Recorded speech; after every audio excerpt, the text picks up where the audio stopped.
News channel after news channel after news channel. Ever wonder why they report the same news? This is Wake Up America. Brought to you by Citizen Stringer. The media has become absolute lunacy. What makes us different? We just tell the truth. Daily headlines, politics, social issues, focusing on headlines that the mainstream media ignores. Conservative to the core and honest, sometimes to a fault. Unapologetically American. Welcome to Wake Up America with your host, Stephen Oatley.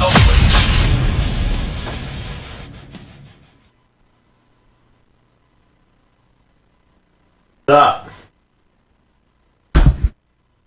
How you guys doing? Hold on. I'm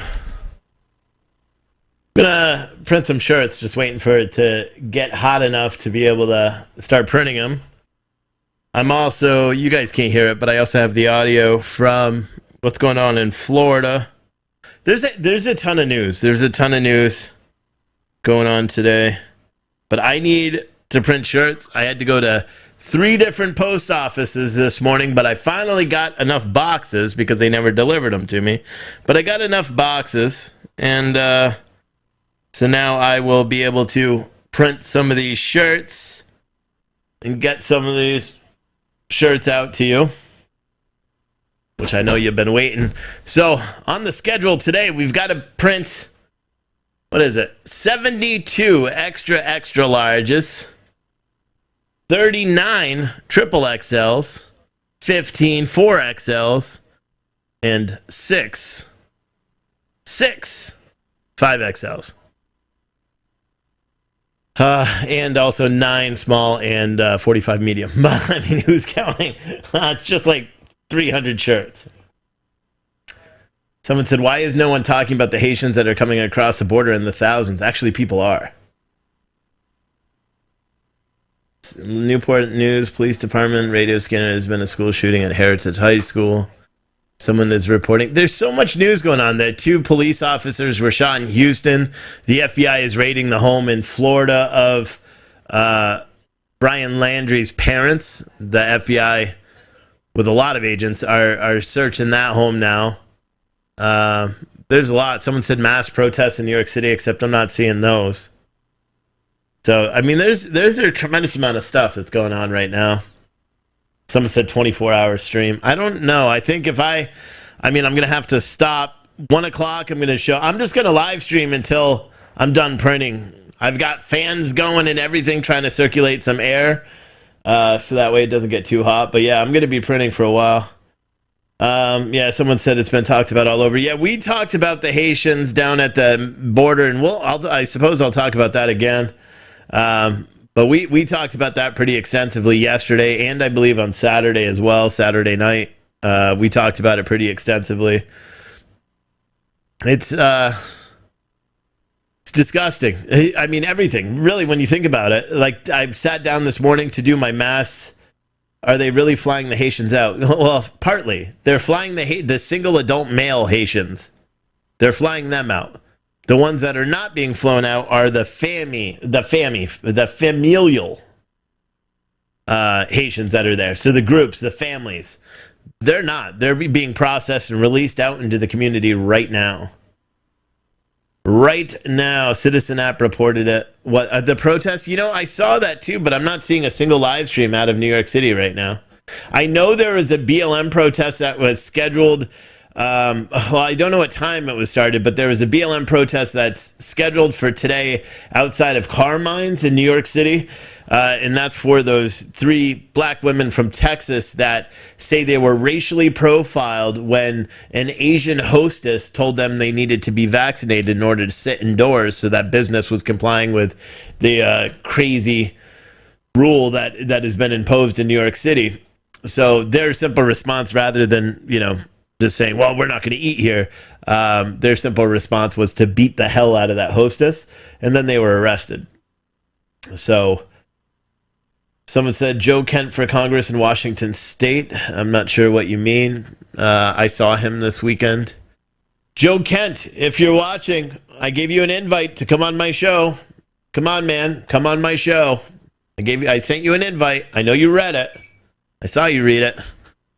But yeah, I'm going to have to print, so I'm going to switch over to this one right here.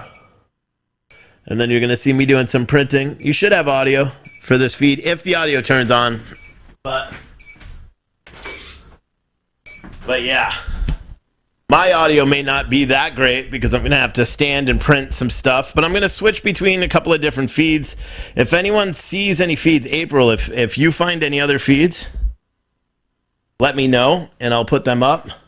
But I'm hoping that my mic is going to pick it up because I got to kind of keep it off to the side. Man, I stupidly cut some of these presses or the transfers over that. But April, if you find any other feeds that you think I should show, just throw them up on Slack. And I have Slack open, so I will pay attention to that. But let's actually go to this feed. There's some audio. Yeah. So I'm printing up shirts. The first shirts I have to print are the America established in 1776. Now, these are 2X shirts. Fun stuff.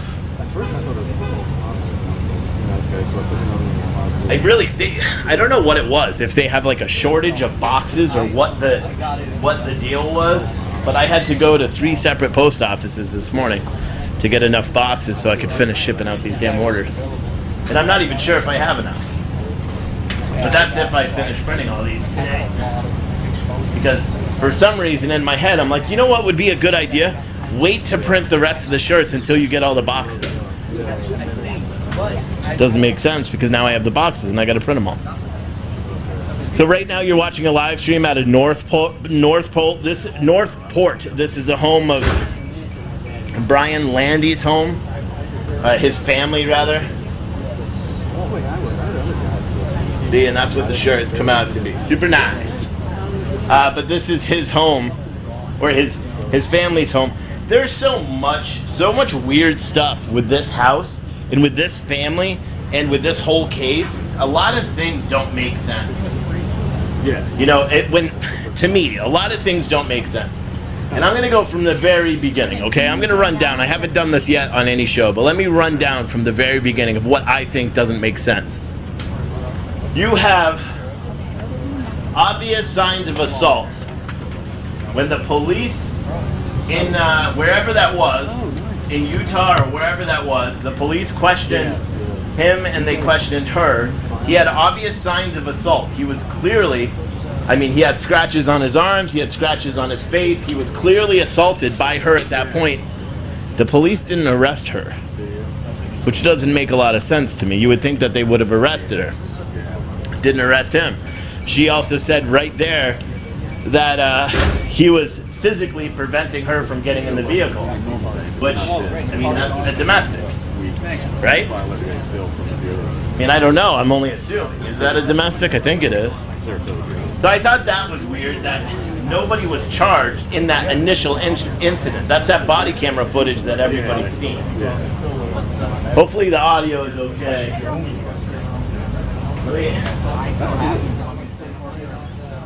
Do it like that so I can hear it, but it's not super loud for you guys. So I thought that was weird, right?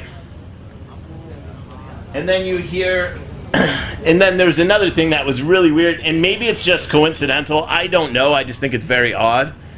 At the same time as these guys, they have their police interaction on the 12th of August.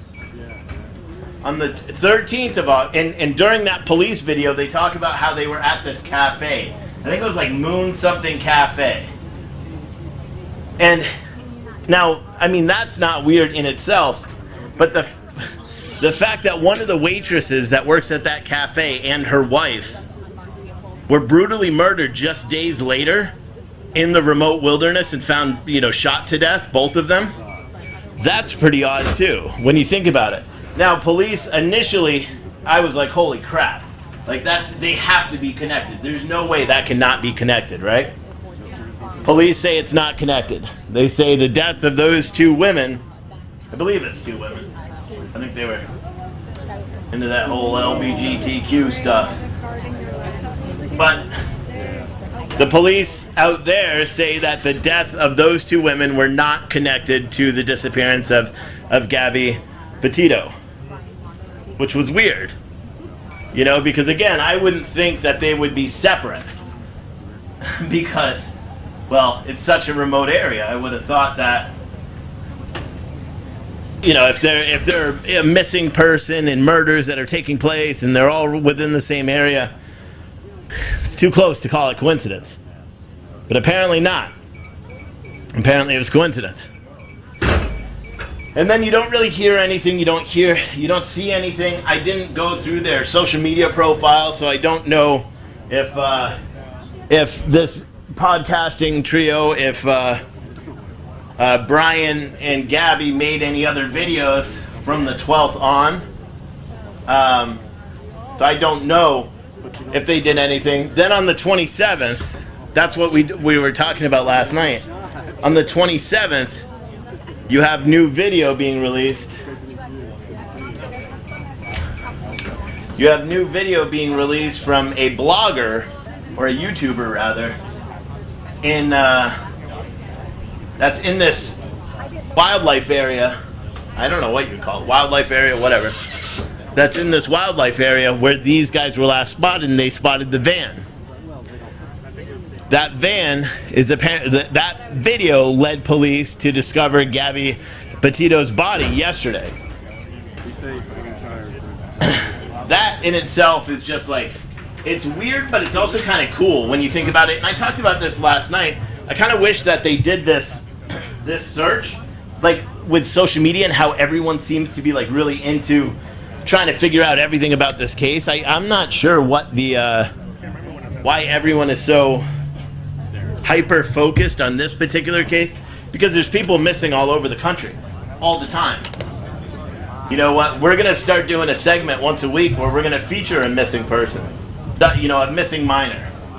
We're gonna do that every week with Citizen Stringer, because why are we devoting hours and hours of coverage to this? There's missing people all the time in America. We're just, for some reason, the only reason that this one it's like in the news, it seems, is because they're YouTube stars, they're influencers, and I don't even know if they're stars or how big their channel was or anything.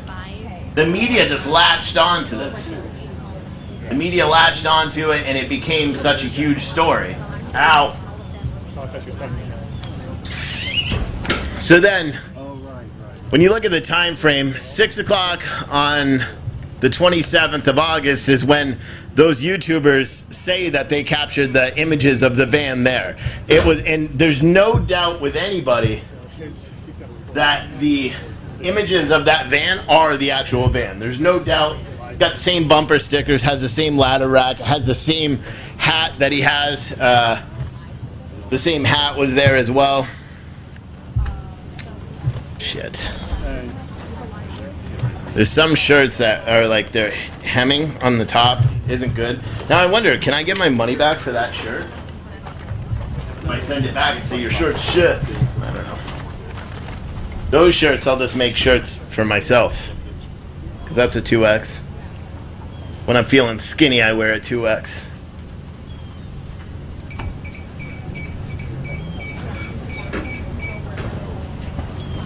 So that was on the 27th that they say that van was spotted.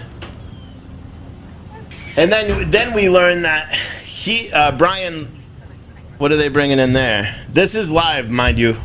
So they're bringing in a bunch of boxes. Those are like moving boxes. They're bringing in a bunch of boxes. But then we learned that Brian Laundrie returned to his parents' house. Thought it was crooked for a second. Returned to his parents' house on the 1st.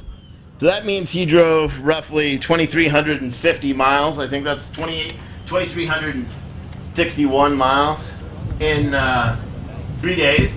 That's a lot of driving. I mean, that's 600 miles, 700 miles a day. You could do it. That's a lot of driving. But then again, I mean, I'm sure he wasn't in his right mind if he did in fact kill her.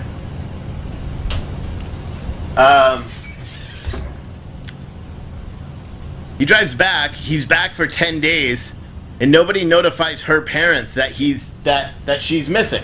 He doesn't notify her parents that she's missing, which is absurd in itself. For 10 days. Her parents finally make a police report. Her parents finally make a police report and report her missing.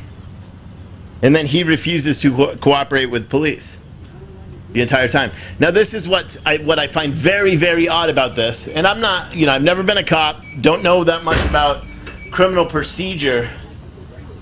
But if you've got a missing person and the spouse or the significant other of that missing person is refusing to cooperate, and he was the last known person, you would think that they would have some sort of surveillance over him.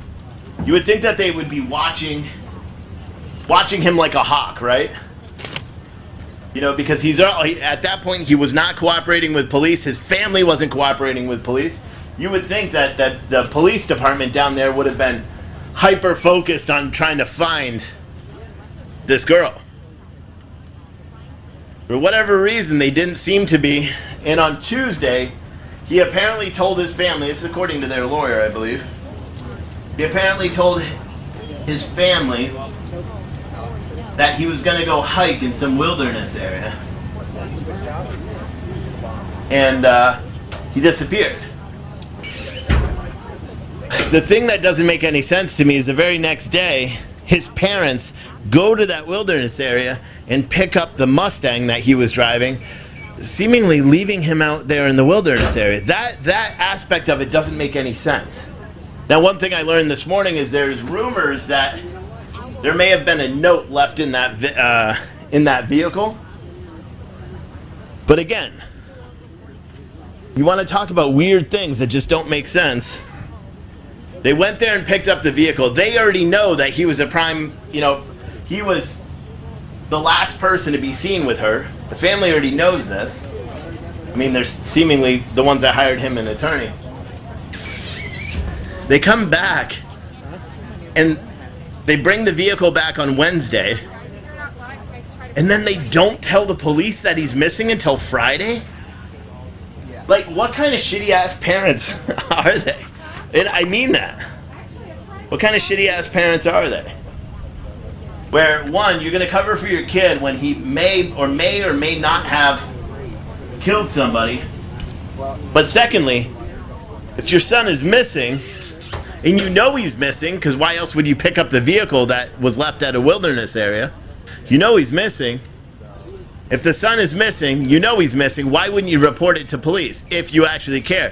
So that's the whole thing, though. Like, the dynamic of this case in itself does not make any sense to me. Why is the family protecting him in one instance and then trying to seem like they're protecting their son, right? That's why they're not talking to police. That's why they hired him an attorney. That's why blah, blah, blah. They're trying to protect their family. But if you're trying to protect your family, why the hell would you leave them in a wilderness preserve? And after you view him missing, you don't call police until Friday to tell them that he's missing and that he's been missing for 2 days?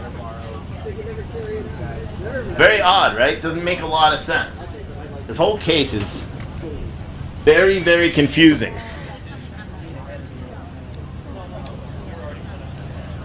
Very, very confusing. You know? See, I cut these sideways, these vinyl things. I cut them, or the transfers. I did a shitty job cutting them, so I got to line up my fingers like halfway. And then when I put it on here, I'm just lining up my fingers to the platen itself and not the paper. Trial and error.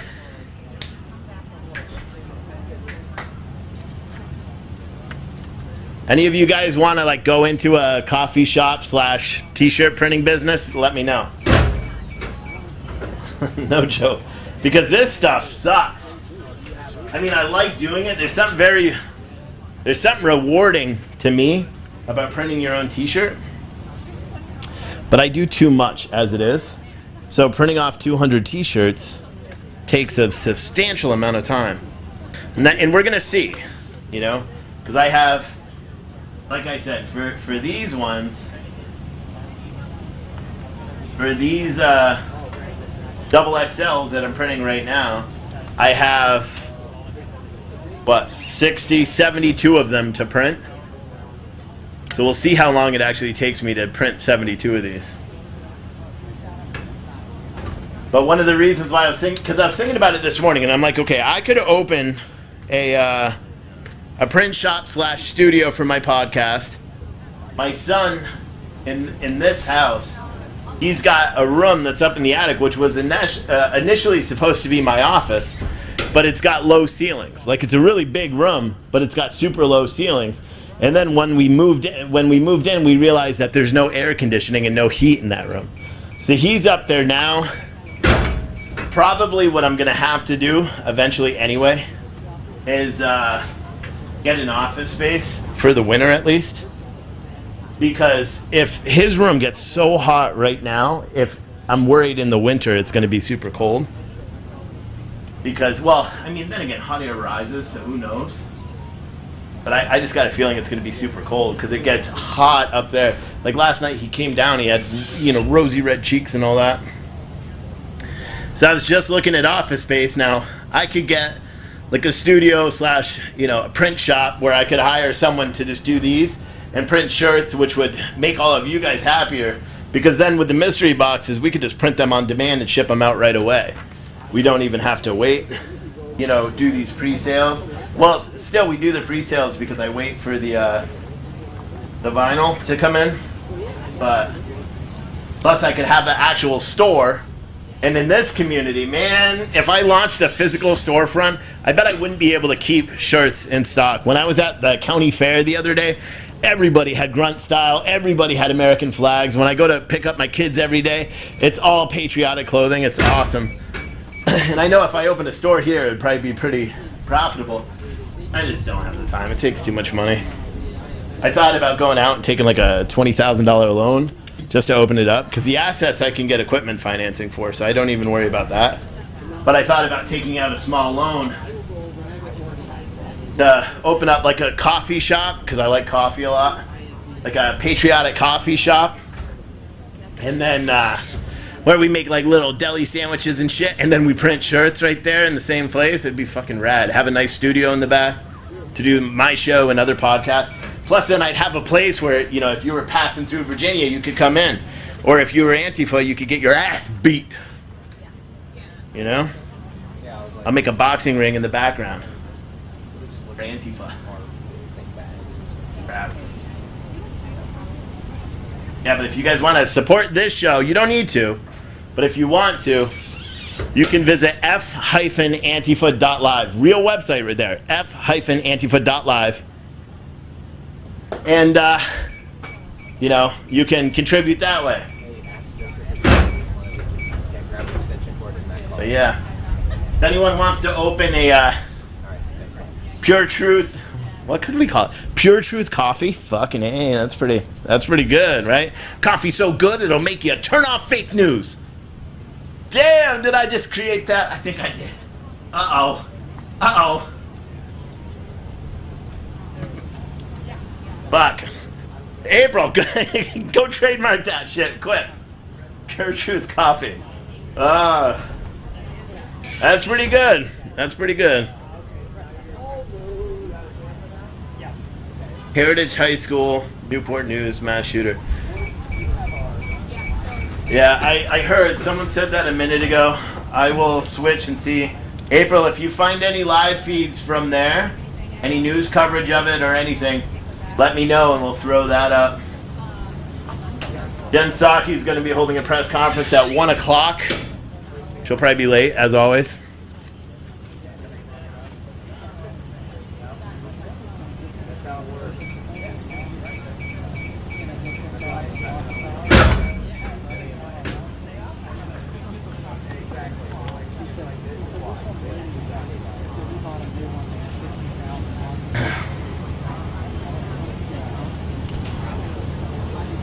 Yeah, if any of you guys want to own a coffee shop, right? We'll call it Pure Truth Coffee and Clothing.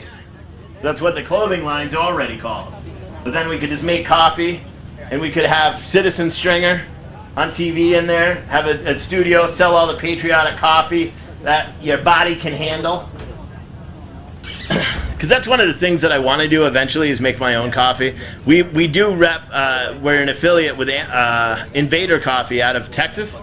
And they're a great company, veteran-owned Texas-based company. But I like coffee, and I like Invader Coffee too, but I think it would be cool to have my own coffee brand, my own coffee shop, kind of like how Black Rifle does it, but not woke and leftist. And I know a lot of you guys are like, oh my God, did you just call Black Rifle woke and leftist? Yes, I did! Yes, I did. I won't apologize for it either.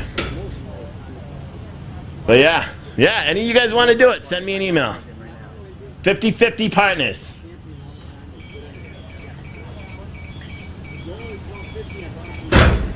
I'll do all the work. You just count your money. Unless you live here and then you want to come actually work in this way.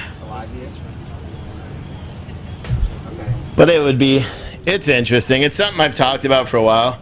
I'd like to open a bar too. Someday. The bar is like my retirement thing. I've always wanted a bar. That's like what I want to do for my retirement. Just have a small like Irish bar. Not a lot of food, just like burgers and shit like that. You know, just a nice mellow place to chill.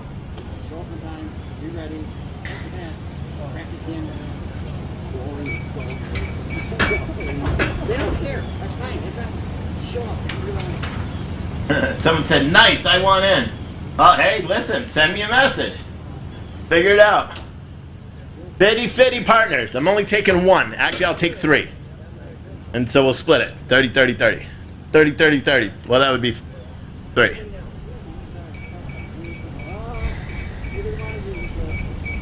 And then we'll print shirts. Like, you'll come in to get a cup of truth.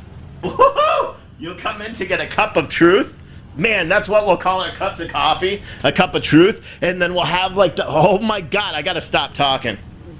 I just got the best idea ever. Because people don't. The other day I was talking to, oh, this is good. This is good. The other day I was talking to this woman. She worked for the Virginia State Police. So I was talking to her while I was trying to do something. And I was like, she literally said, like, where do you get the news? And I'm like, well, Citizen Stringer. I mean, come on. You know, that's where it is.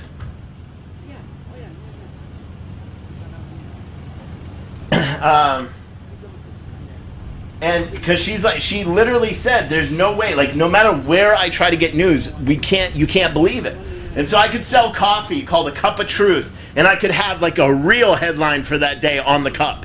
Because we could print that shit right there, dude. Right on the frickin' cup. I'm sure there's some way to do that. Or we use a sticker. So when it's like, yeah, what's your name? Joey, I got a triple large macchiato. And then it could be like, and we changed the name. Anybody who asks for like soy or something, we call them Antifa. No, I'm just kidding. We probably can't do that. We should just call it the Rude Coffee Shop. We just insult people as they come in to buy coffee. That would be kind of funny. Not really. Man, I think there may be something there. Because I was looking, and I'll be honest, I was looking this morning for a good place to do it. In my town's very small, so it probably wouldn't be the best place to do it. But I was looking in my town to see, and the only space that would like work with a coffee shop, there's a Starbucks right there, which would be kind of funny to set up right next to a Starbucks.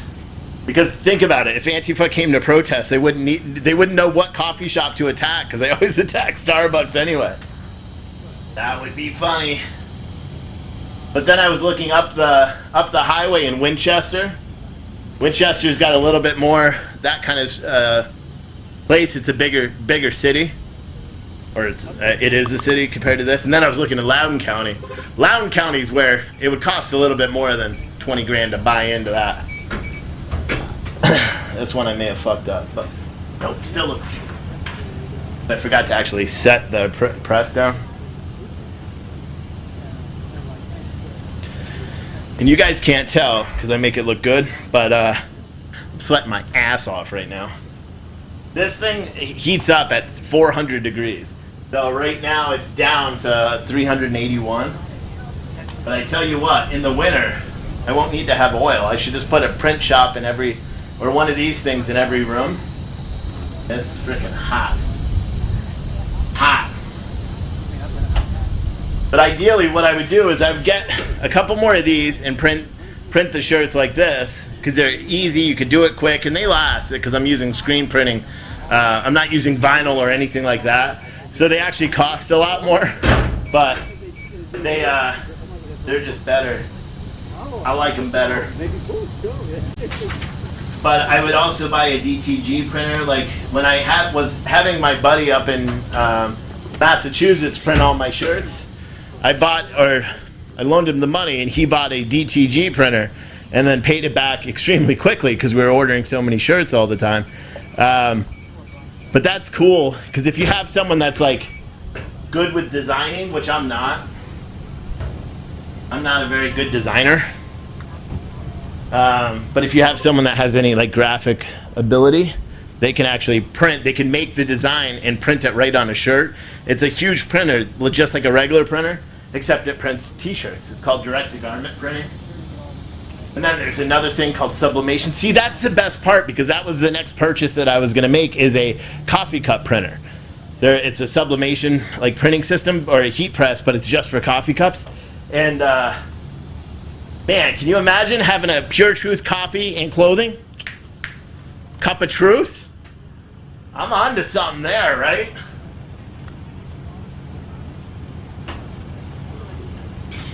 Someone's gonna steal my fucking idea. I know you're going to. This is why I should shut up.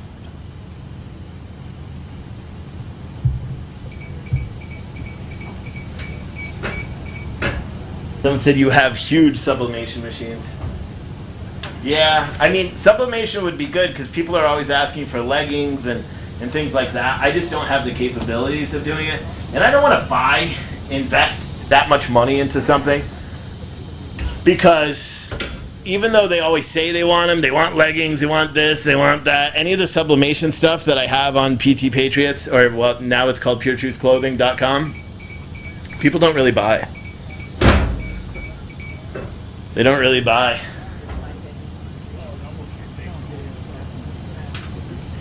Yeah, so who wants to start a business? Let's do it. Separate from this, separate from what I do, except obviously any clothing that's sold out of there, you'll get profits of. Let's start one. Pure Truth Coffee and clothing, where you get your cup of truth. You don't even need to do anything. You just finance this sumbitch and we'll start it. I'll go to Loudoun County too. Loudoun County, super liberal. But that's where we'd go to set up because it's fucking huge. It's right outside of DC. We could do interviews with politicians while drinking Pure Truth coffee. Wow, that would be amazing. Because technically we do have an office in Reston. I just opened it. But it's just for mail and stuff. And the government. But I could do that there. This, like, commercial space there would be quite a bit more expensive. Someone said you like the coffee shop idea. I know, it's pretty damn good, right? You just sell like little sandwiches, coffee, hot chocolate, tea, I suppose. None of that liberal shit. I'd like a soy macchiato, please. Can you hold the milk? No! You gotta have milk in your coffee. Or nothing. I would like 2 ice cubes in my coffee because you guys make it too hot. Get out. That's what I would. See, I don't know. I don't know if I'd be the customer-facing guy. You know, because I'm not the nicest person in the world. Hi, what's your name? We got to put your name down. Well, my pronoun, I'd be like, get out! Get out of my store. That's why I want to own a bar, because anytime that I've been a bartender or anything like that, you're allowed to be who you want. You're allowed to be who you are. You don't need to fake. You don't need to pretend. You don't need to, like, anything. You can be who you are. You know?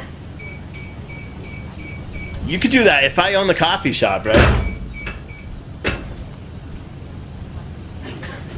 Can you imagine you're like talking to your coworker and they're trying to figure out whose coffee it is and you're like, that guy over there, and he's like, excuse me, I identify as a unicorn. Get out! That's all I'd say. You're not allowed to identify as a unicorn in my store. Stupid.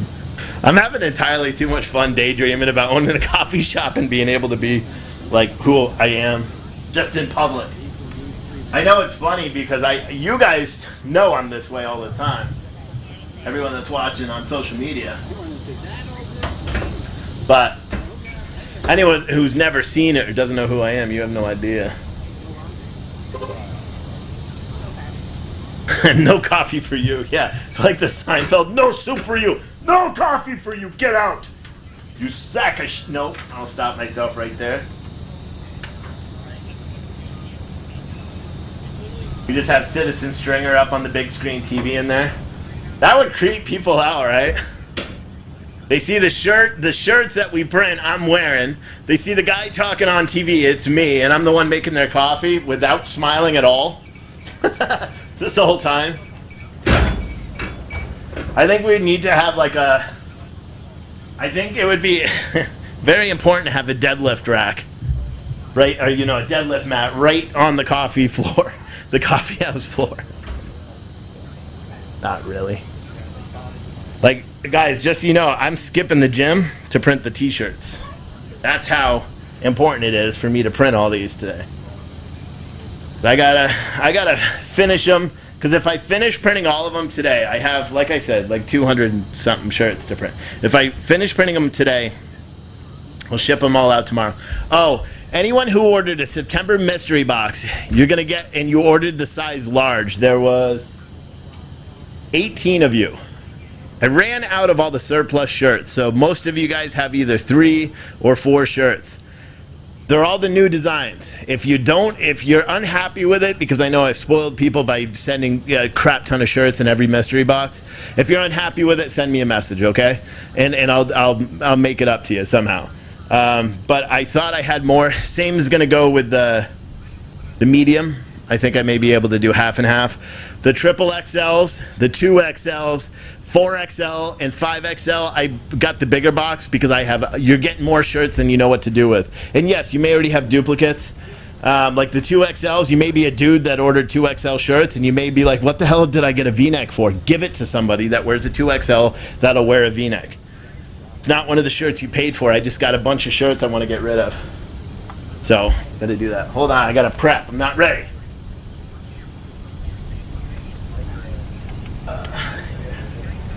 Let's do these ones next. Fuck, dude, I don't feel like I have enough of these. I really think they fucked me over when I bought all these designs. I almost feel like I'm not going to have enough because I have 24 double XLs, 13, so what is that? 24, 37, 42, 44. Not 44. There's no way in hell this is 44. See. We'll see. It's not though. Oh, and you guys jinxed me. Everyone was talking about, oh, did you find your son's shoes when you moved? Did you find your son's shoes?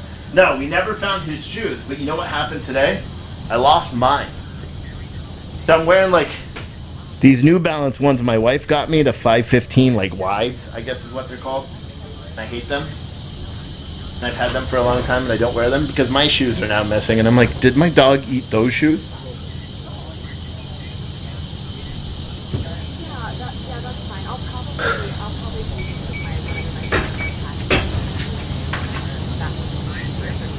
I'll show you this design in just a second. If you've been watching me print this for the past couple of days, you've already seen this design. Yes. Oh, snap. So I already have 3 here of that design. Man, I like this. I tell you what, it's a very fulfilling thing. See, here's the design. Second Amendment shirts. So that's 4. So remind me. That's 4. 5. I'll forget and have to count again. It's an oddly fulfilling thing to to do this. It's weird. It even sounds weird to say, but it is. It's almost like I see something I'm creating, even though I'm not really creating it, but I am, I suppose, because I'm making something out of something. It's probably how like artists feel, except without the art, because there's really no skill. I'm just making sure this is centered on it. I'm pushing it in, pulling this down, bada bing, wait 12 seconds until it automatically lifts up.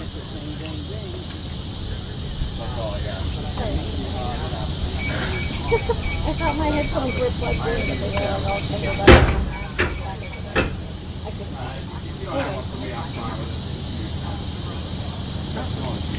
If any of you guys want to get the October mystery boxes, we still do have some available for pre-sale. You can go to puretruthclothing.com and look up October mystery boxes. Like September mystery boxes, we will be giving away another 55-inch TV and $250 worth of gift cards. I may do it differently this time so I can give away more gift cards. I may just do smaller amounts, but more gift cards. So I may do 10 $25 gift cards. I haven't decided. Because I like doing that, and I know people are super happy when they get it. Now that people are actually telling me that they won, which is nice. I like doing that too, and having people be like, "Oh, like who got the $500 gift card last week or last month? You didn't even say anything. Why? Why? Seriously, why?"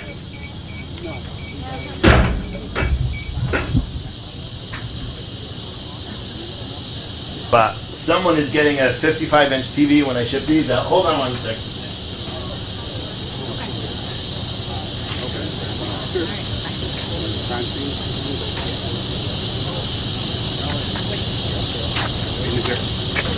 Another police tactical unit. I guess it's pulled up. I haven't seen it before. It's right in front of us. This is this police shooting, or the shooting at a high school in Newport News. Or whoever that might be. That's what we're watching now. And everybody's kind of walking away slowly from the school. No one's running, no panic like that. But again, we do know parents and family members are trying to get with their kids at this moment as this is developing. So we're just going to continue to bring you looks at this scene, and again, continue to try to figure out exactly what happened here today. Newport News is pretty bad. Now, It's probably live gang Newport related. News, Allison Basil, 13 News Now.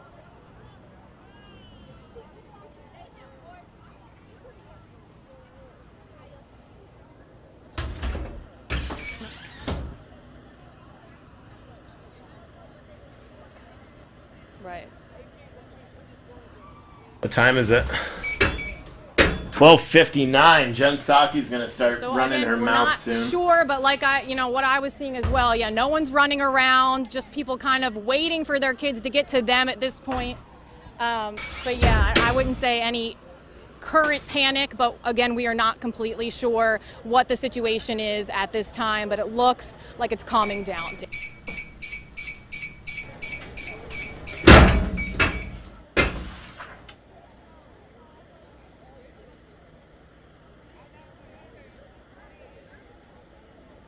Absolutely. Put the shirt down. I thought it was crooked. Yeah, Dan was asking me a question. Okay, well, All right, talk to me still. Testing one. let's switch over. We'll watch and see what happens with that. Well, I think that I'm going in, but it got a lot of still. Yeah. April, if you get an update, if you want to just if you write an article on it, send me the article, or just send me like a synopsis on Slack, and then I'll advise everybody. What I should do is use the laptop right here with Slack, so that way I don't have to keep doing that. I don't want to. I'd probably fry the laptop being this close to this thing, because it's hot. I could make a panini right now with this. But who the fuck eats paninis? If I had Pure Truth Coffee and Clothing, we would not sell any paninis. Okay? We would not be selling paninis at Pure Truth Coffee and Clothing. It'd be cups of truth and cups of soup. No, I don't like soup either, so I probably wouldn't sell that. I'd only sell shit I like. That's why, like, during the show, I talk about what I want to talk about. My chair is going to tip over pretty soon, I bet. It's pretty heavy. No paninis in my frickin' restaurant. Panini. They'd be like, "Excuse me, sir, do you have any paninis? Get out!" That's like, I should make a sign when I do open it. I should make a sign that just says, like, if you say these things, you will be told to leave.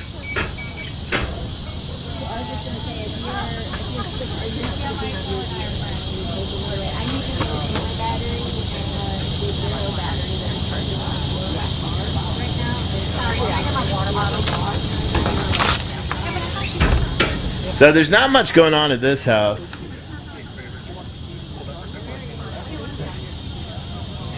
I can unlock it from here. I can Fuck. Someone said Steve misses Florida. Yeah, I know. It seems like I would, right? Because I'm just printing shirts in a room that's hot as hell when our air doesn't even circulate right in this old ass house anyway. I like the house, but my wife is like, "Hey, you want to buy this house?" I'm like, "Hell no. Don't like it that much. I like the land." We actually found a really nice house that's nearby. It's in the same town. $349,000. We're not ready yet, but it's on 3.5 acres. It's got 4 bedrooms, finished basement, plenty of room. But not yet. Plus, we need to figure out if I open a store in Leesburg or Loudoun County, coffee shop there. If someone does be like, "Hey, let's open that coffee shop." If someone was serious about it, I wouldn't. It's too far of a drive. I would end up moving to Loudoun County somewhere.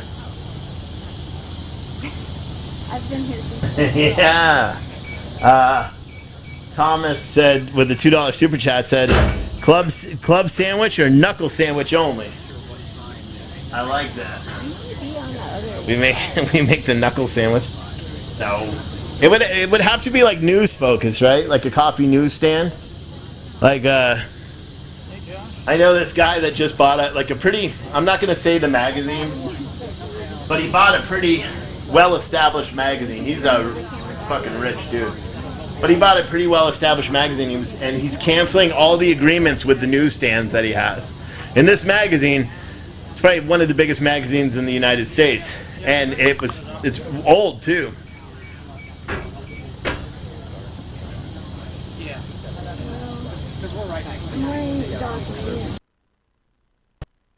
So, April just sent me an update. Can't read it right there. So, police are at the scene of Heritage High School in Newport News for reports of a shooting. Actually, you guys all see that right there. Out of there. Oh, then I can't see it. I don't know. So, they're on the scene there. You see it right there. There are reports of someone shot. There's no word if anyone was actually shot, though. Something like that. Thank you, April. It's probably the worst update you could probably ever get. Well, let's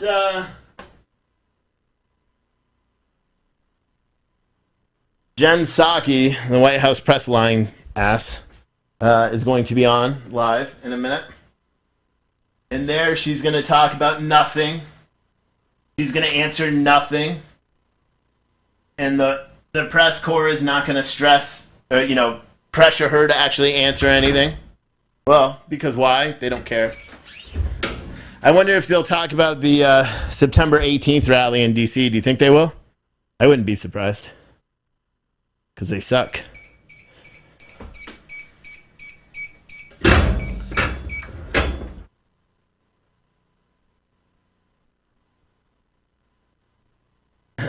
You know what? How about you guys all do something? I'll put the other video on, and then when Psaki goes live, just everyone type in the chat and let me know. Because I know a lot of you watch multiple things at once.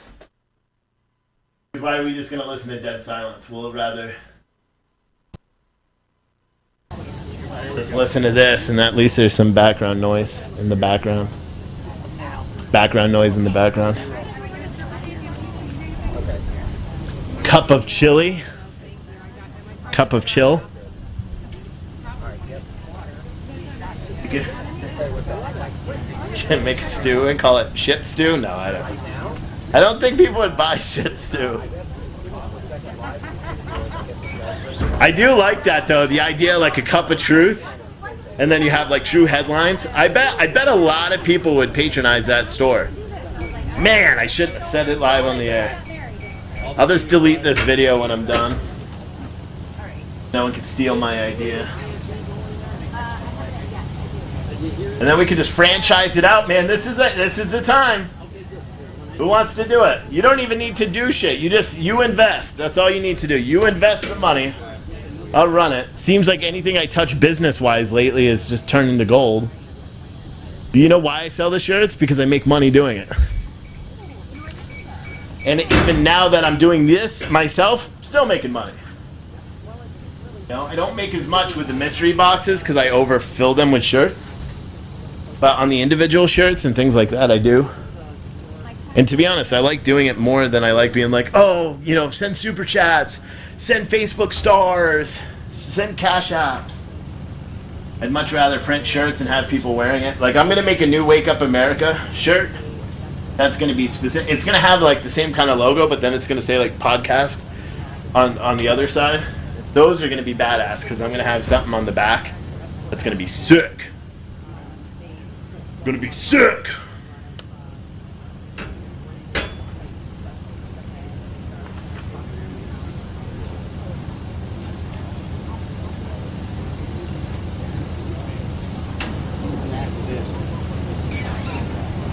I was getting sidetracked. I was thinking about stuff. Check your email. Yeah, I'll check after.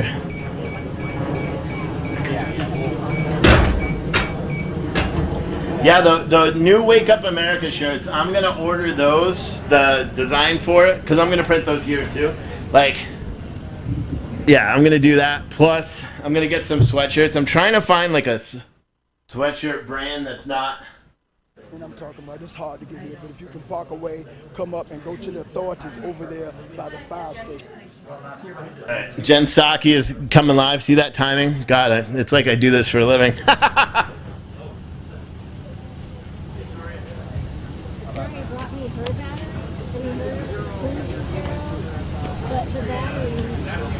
Right? Who wouldn't watch me like do live streams, making people coffee, talking about the news? Be amazing. Right? I sit down to give news or the weather or something. God, you could... no one does that. I can make a whole studio there that's, you know, paid for by coffee. You know, so people come in, I could have a weatherman. That's the guy that hands you the coffee at the end, and he's like, so today, in today's forecast, here's your coffee. Today's forecast is going to be rainy as shit.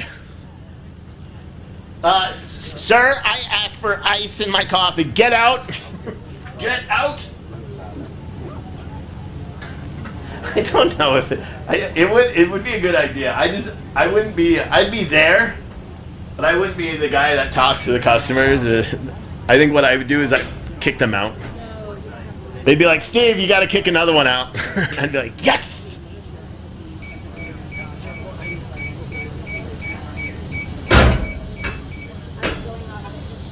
Steve is extra funny today. Yeah, well, I don't know. Ask Adam how I was like this morning, because I wasn't extra anything. I was extra pissed off that I couldn't get my boxes delivered, that I had to go out and get them myself. That shit irritated the hell out of me. Alright, so I still have to print more, but I gotta count these out.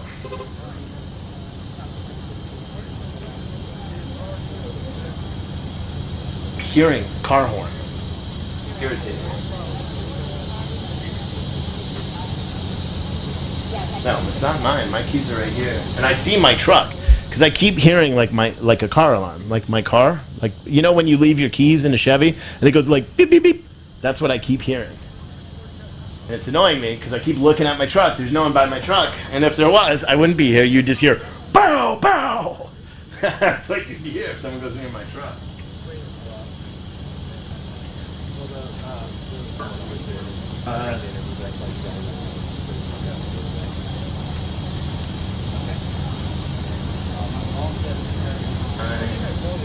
Where are you going now? Which car?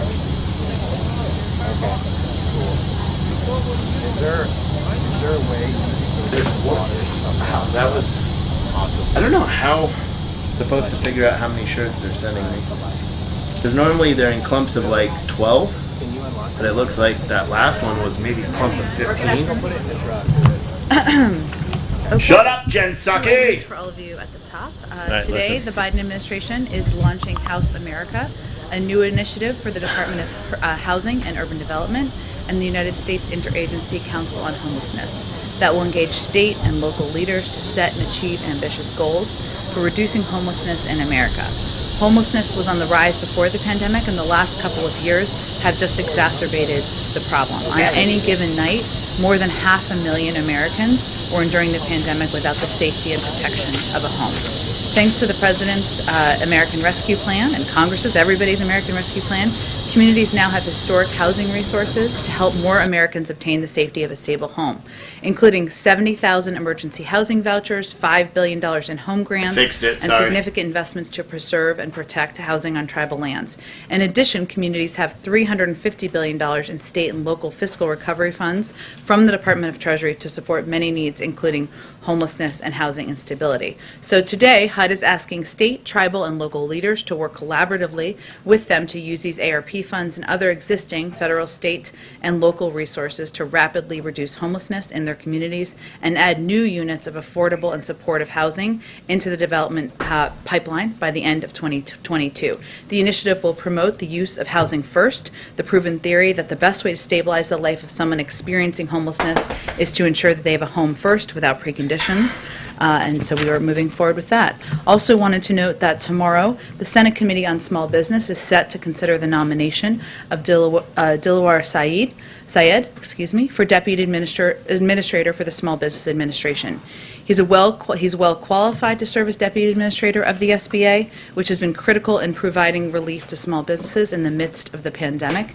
He's lived the American dream as an immigrant and as CEO of a small startup that will help small business, that has been helping small businesses continue to create jobs. He has endorsement of more than 200 individuals and groups, and yet his confirmation is being held up in an unprecedented way and for no good reason. These members have refused to show up at committee meetings, meaning quorum cannot be reached and a vote cannot be held on his nomination. By refusing to show up at committee meetings, they are not just blocking his vote, but also slowing help to American small business owners and workers who are trying to build back the pandemic. So we wanted to call out that hearing that will happen tomorrow. Darlene, why don't you kick us off? Thanks, Jen. A couple of questions for you. The UN Secretary General spoke to the AP over the weekend, and in the interview he called on the U.S. and China to repair a relationship that he says is, quote, completely dysfunctional. He warned of a potential new Cold War and said the U.S. and China need to be cooperating more on COVID and other global challenges. So how would you respond to the UN Secretary General on his call for the U.S. and China to be more friendly, I suppose? Well, first I would say the President's view and this administration's view is that our relationship with China is one not of conflict, but of competition. And so we wouldn't agree with the characterization of the relationship. As I would note in the readout of the President's call with President Xi just last week, a 90-minute call that covered an extensive list of topics. It was a conversation that was candid, but it was certainly not elevated. And we recognize that China is a country that, while we may take issue with some means they engage in the world, we also have areas we will want to continue to work together. And that is certainly many of the topics that were raised by the Secretary General. The President obviously has a meeting with him later this evening. I would also note that tomorrow the President will deliver a speech, as you all know, at the UN General Assembly, and he will make absolutely clear that he is not looking to pursue a new Cold War with any country in the world. We will continue to pursue our interests. We will continue to lift up global priorities, but that is not the objective or the policy of the United States. Another China-related question. Can you say how concerned the administration is about the stability of China's real estate sector, given the issues with China Evergrande? And is it the administration's view that the People's Bank of China can keep those issues from spilling over into other sectors and possibly affecting U.S. interests? Well, let me first note that this is a company based in China whose activities are overwhelmingly centered in China.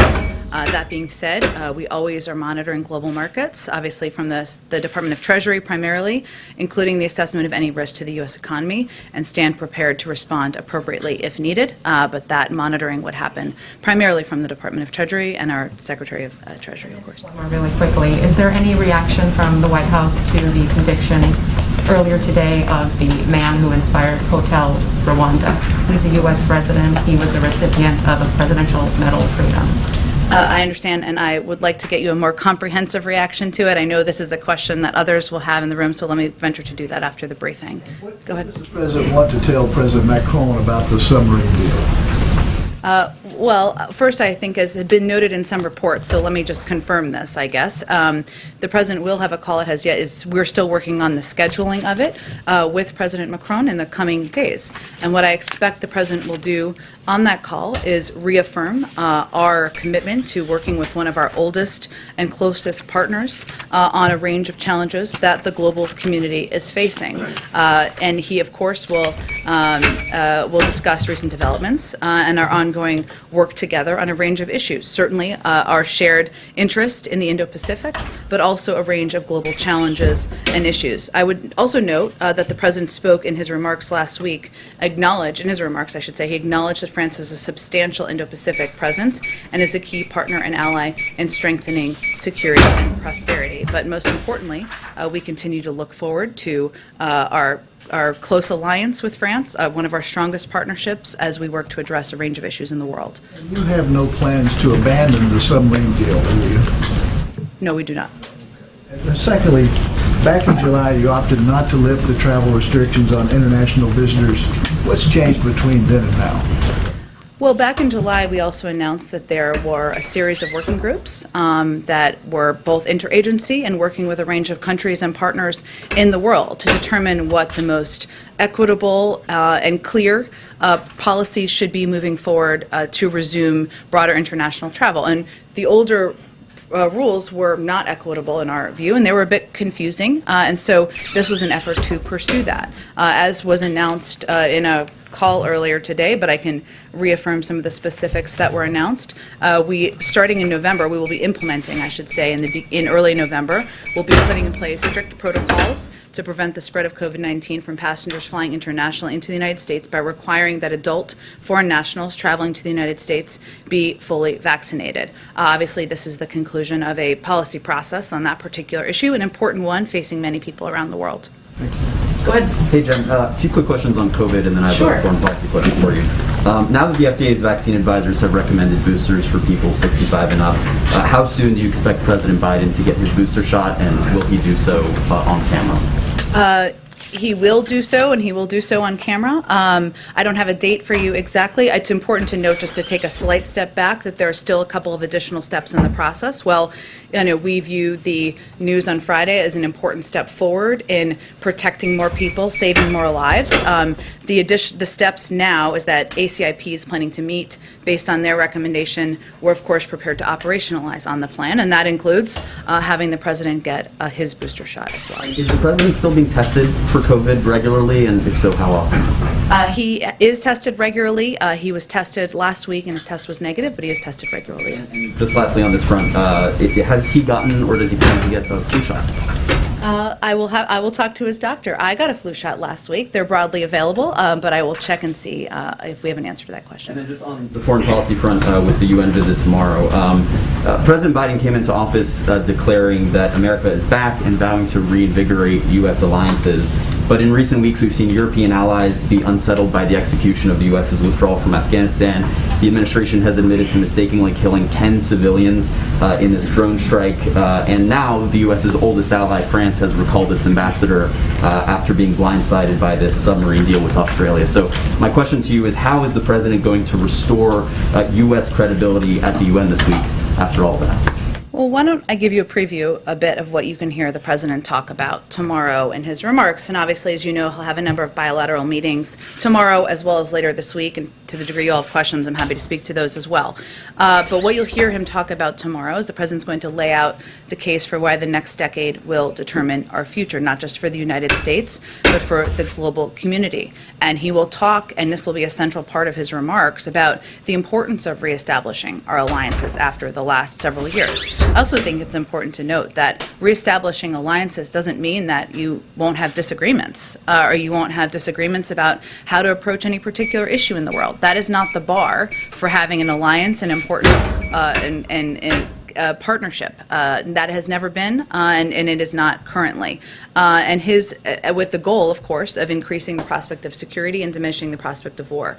He'll also make clear that for many of the greatest concerns we have, they cannot be solved or even addressed through the force of arms, whether that is preparing for the next pandemic, something the United States continues to be the global leader on, providing more vaccines to the world than every other country combined, addressing the threat of climate change as we all look ahead to COP26, leveling the economic playing field, fighting for democracy at home and abroad, and against threats from cybersecurity, ranging from cybersecurity to emerging technologies and terrorism. Finally, he will also reaffirm that the United States is not turning inward, including as we look to the decision the United States made, the President made, to bring our troops home from Afghanistan. Anyone who reads that is not, in that way, is not reading it accurately. He will talk about his objective of turning our focus and our resources to the priorities and regions of the world that are the most consequential. But just given what's happened in recent weeks and some of the criticism that he's faced in many of the capitals of the allies whose partnerships he planned to, and vowed to reinvigorate,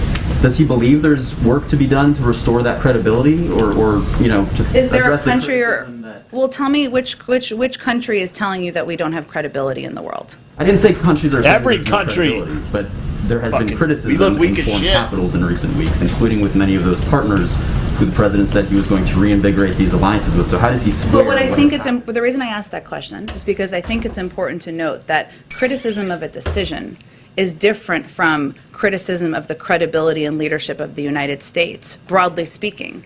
And if you look back through the course of the last several decades, prior to the last administration, there are points of disagreement, including when we have disagreed with the decisions other countries are making, points of when countries have disagreed with the decisions we're making. But the larger point here, and what you'll hear the president talk about tomorrow, is that we are committed to those alliances, and that always requires work from every president, from every global leader. And his commitment is to make sure we are directing our energy, our resources, our diplomacy, and our efforts on the biggest challenges we're facing in the world. And to him, that is the threat of climate, the threat of democracy, the threat of the importance of leveling the economic playing field, addressing and preparing for the next pandemic. Those are all issues that we will continue to work can't turn off the beeping, including guys. those You guys gotta who deal may with it. Sorry disagree about that. with decisions we've made about a variety of issues. When your coworker says, "Hey, what's with the beeping?" You say, "Steve's printing The shirts." submarine deal. So in the conversation with President Macron, Buy one. is it President Biden's view that the United States is responsible in any way for some kind of reparation, some kind of deal that will make up for part of the economic loss and also give a greater sense of a working partnership? Or is it his view that it's really up to Australia to make up any kind of economic loss? There's reparations, and I'm If like, there's oh, hell no. any loss to be made up at all. Well, I know from a range of reporting, including perhaps yours, that there were a couple hundred jobs that they anticipate being lost in France, and certainly that is a factor for them domestically. We understand that. But I think you can expect the president's call will be more about reaffirming our commitment, the United States' commitment to our alliance, to our partnership, and to working together on a range of issues, including security in the Indo-Pacific. That will be the broad focus of the call. One more. When you were in the Obama administration, we often talked about the need to reduce the amount of highly enriched uranium that's moving around the world. President Obama ran a number of summits, you'll recall, that were aimed at converting reactors from HEU to LEU. So here we are helping Australia, a very good player, a well-known non-proliferation advocate, by having them build HEU reactors or building it for them without any reference to problems with Australia. what message does that send to the rest of the world about how committed we are on this? Well, first, David, the President's position and commitment to nonproliferation has not changed. We're committed to renewing American leadership in nonproliferation and addressing the existential threat posed by nuclear weapons. This, in our view, is an exceptional case, not a precedent-setting case. As many of you know and have followed this closely, we're not talking about nuclear-armed submarines. I know you're asking me about enriched uranium, but it's important for people to understand that as well. These are conventionally armed submarines that are powered by nuclear reactors. There's also an 18-month process that we are undergoing on the implementation of this. But again, this was a decision made working with a country that has a long history, Australia, as does the United Kingdom, as does the United States, of being steadfast in support for nuclear nonproliferation and for the regime and its cornerstone, the NPT. And we all are committed to complying with our respective nonproliferation obligations as we implement over the next 18 months. Thanks, Jen. Following up on France, first of all, you said you expect a call in the next few days. Have the French actually committed to a call? We're in active conversation about a call. I want to make sure you weren't being sent a voicemail or anything like that. No, I don't think so. Following up on the drone strike last week that the Pentagon now admits was a tragic mistake, what was the president's response when he learned about that? Well, the president was briefed on Friday morning about the report that was going to be released and put out. I would say first, the president's view and all of our view is that the loss of any civilian life is a tragedy, as was made clear in the comments by the Secretary of Defense, by General McKenzie. This was done in error, and clearly the investigation that will continue is something the president broadly supports. So as a human being, as a president, as somebody who has overseen loss in a variety of scenarios, both as a leader and personally, his reaction is She really talking about Bo every again. loss is a tragedy, and he supports the effort to move this forward as quickly as possible and to have a thorough investigation. You mentioned there's an ongoing investigation. Should it be anticipated that someone would be fired, demoted, not promoted, passed over, and held accountable within the military ranks for this? I think what's important is that the Secretary of Defense and the Chairman and General McKenzie came forward and made very clear that this was they wanted to see this move forward quickly. They wanted to be as transparent as possible. They wanted to learn from what had happened. It's also important to note what the circumstances were here in when this strike was made. Killed this innocent was kids, a scenario where there were asshole. direct threats from ISIS-K against our troops who were on the ground in Afghanistan, and that was the scenario where the strike was made. The biggest threat to our troops right now is that lady and Joe There was Biden. a horrific tragedy that happened, but I'm not going to predict what the impact will be. Two more quick ones. One more on Afghanistan. Back on August 26th, the president said, "I've also ordered my commanders to develop operational plans to strike ISIS-K assets, leadership, and facilities. We will respond with force and precision at our time, at the place we choose, in the moment of our choosing." Should we still be anticipating that there will be military response to what happened there in Kabul? Against ISIS-K? Yes, I think it's important. This is a good question that's been asked. I think this is a version of what you're asking, but others have asked me this. There's a difference between a self-defense strike based on an imminent threat to U.S. forces. That's why I referenced that, who were obviously on the ground, and these were threats, as you all lived through and covered, and as we communicated about in the moment. And an over-the-horizon strike, where we typically expect to have more time to assess both the threat and the potential target. That is a point General McKenzie made, an important point, I think, for people to understand as we assess over-the-horizon threats and targets moving forward in the future. At some point, there may be something. Well, I would say, of course, the president's desire to continue to go after ISIS-K has not changed. And then just one last one on that, unrelated. The issue of immigration, the ruling from the parliamentarian that legalization for Dreamers can't be part of the reconciliation is currently crafted. Given this is a top priority for a key voting bloc, Latinos here in this White House, how personally engaged might the president get on this? Do you guys have specific alternative proposals that have a chance of actually getting passed under this Congress? Well, there are a number of senators who have spoken to their intention of putting forward alternative proposals because of their commitment and our shared commitment, of course, to moving immigration reform forward and protecting dreamers and others. And so the president supports those efforts, and certainly he has long stated his support for immigration being a part of reconciliation. That's really the next step in the process, but there are a number of members who are already working on that. Immigration in Haiti? I'll go to you next, April. Let me just go ahead. Well, I'll start there. Okay. So the crisis in the border in Del Rio, we heard DHS say they're going to continue expulsions under Title 42. So what is the White House's message to Haitian immigrants seeking asylum? Is there a place for them? Well, I think it's important for people to understand a couple of the components of what's happening right now on the ground. One, we extended TPS several months ago and again reevaluated to ensure that we were taking into account what was happening on the ground in Haiti. So that I understand, but that does apply to people who are here who arrive before a certain date, and I think that's an important component of what's happening. If you're talking about the situation on the ground in Del Rio, one, it's a challenging situation. It's devastating to watch this footage. I think it's important, though, for people to also know that what we're trying to do is also protect people. One, we've been conveying that this is not the time to come. We have been implementing Title 42. That's not just about people in the United States. That's also about protecting migrants who would come in mass groups and be in mass groups.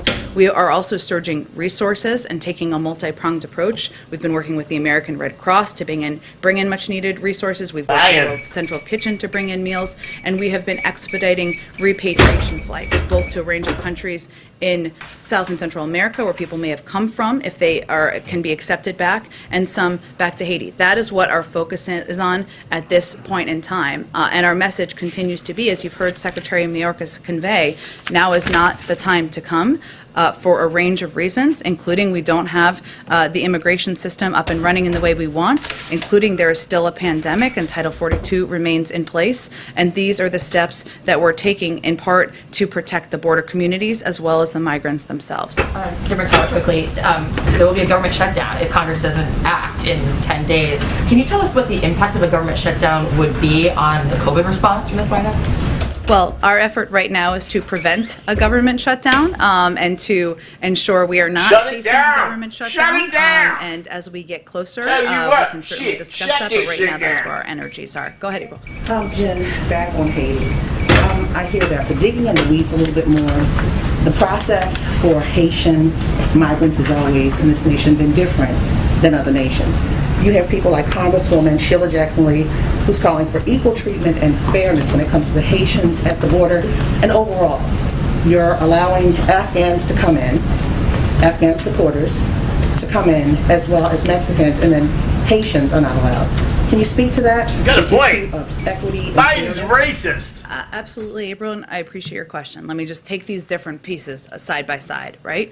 One, our immigration policy is not about one country or discriminating against one country over another. We want to end that and put an end to what we saw over the last 4 years. Let me start with Afghan allies, Afghans who are arriving. Redheads are inherently evil unless they're fans of my show. Process that includes vetting and security screenings led by the Departments of State, Defense, and Homeland Security. It's not about one particular country of origin, but we've outlined very specifically in here what those processes look like as individuals who are evacuated go to lily pad countries, go through security vetting before they come to the United States on a range of programs. As it relates to individuals who are coming across the border, wherever they're coming from, whatever country they're coming from, Title 42 remains in place. There are a range of programs that people who are in the country can apply for or may be eligible for, including TPS for Haiti, which is something that we still are continuing to look at and review. The Secretary of State, the Secretary of Homeland Security are constantly assessing circumstances on the ground that would necessitate a TPS designation for any country. And they've obviously made a couple of designations over the course of the last couple of months as it relates to Haiti. And no matter whether it's the people who left, the Haitians that left in 2010 and traveled to South America and now trying to travel here, or the ones who left after this earthquake, either way, what is there for them to go back to when these planes are taking them back? The nation is in unrest. The president was assassinated. There are gangs that people are they're scared of. Democratic rule is not necessarily in place. The people are calling, particularly those here in this nation, are calling for the elections not to be held, on time because of unrest there. And then you also have the issue of the earthquakes. So what is there to go back to? What are you deporting them back to? Well, April, I will say that our objective and our focus is not only in implementing current immigration policies. We have also been working to provide a range of assistance, working closely with officials from the government as individuals are going back to Haiti, to provide a range of financial assistance, to provide a range of technical assistance. That is ongoing. And we certainly support and want to be good actors in supporting Haiti during a very difficult time, as you noted, with a government that is still working to get back to a point of stability with recovery from an earthquake. And that's why we have a range of programs, options, as well as financial support in place. Okay, go ahead. Thanks, Jen. To follow up on Ed's question on immigration, in the big picture right now, how confident is the president that he'll be able to enact some sort of long-term pathway to legal status for millions of undocumented immigrants at some point before the midterms, whether it's through reconciliation or through summer? It's a long time before the midterms. I know that's a tough thing for you to hear, but it's a long time before the midterms. I can't give a projection for you. It depends on a lot of factors, including working with members of Congress. What I can tell you, though, is that the president is absolutely committed difficult for you to putting hear. in place a path to citizenship, to putting in place long overdue measures to fix our immigration system, to make it more moral, humane, and workable, frankly. And obviously, he supported and continues to support having immigration measures as a part of the reconciliation process. And as I noted to Ed, the next step is really to see alternatives and proposed by senators who have already said they have every intention of doing exactly that. Along the same lines, just to follow up on that, we've also seen the parliamentarian rule against the effort to increase the minimum wage through a reconciliation bill.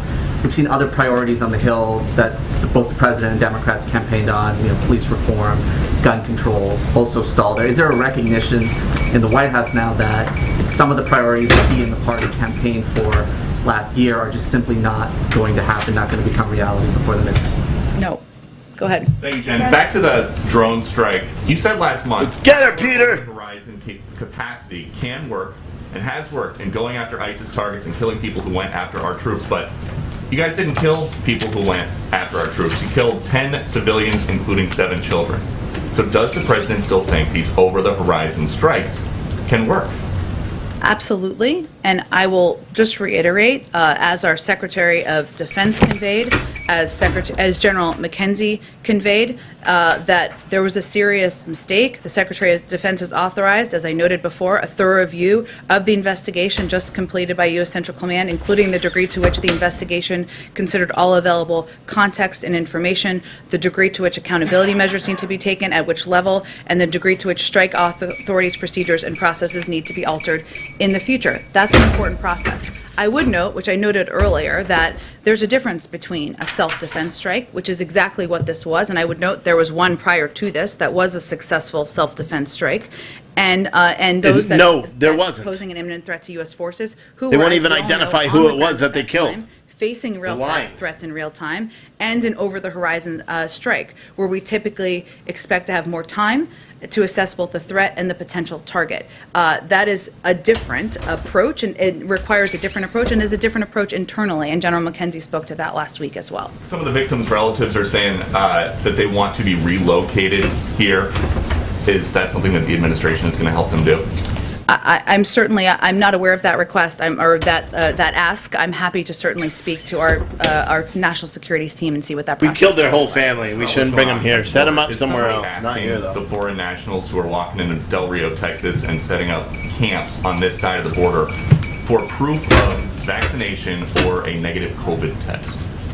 Well, first of all, I can readdress for you or re-talk you through what steps we take. That is the policy for people who fly into the country. So if somebody walks into the country right across the river, does somebody ask them to see their vaccination card? Well, let me explain to you again, Peter, how our process works. Get 'em, Peter! As individuals come across the border, and they are both assessed for whether they have any symptoms. If they have symptoms, the intention is for them to be quarantined. That is our process. They're not intending to stay here for a lengthy period of time. I don't think it's the same thing.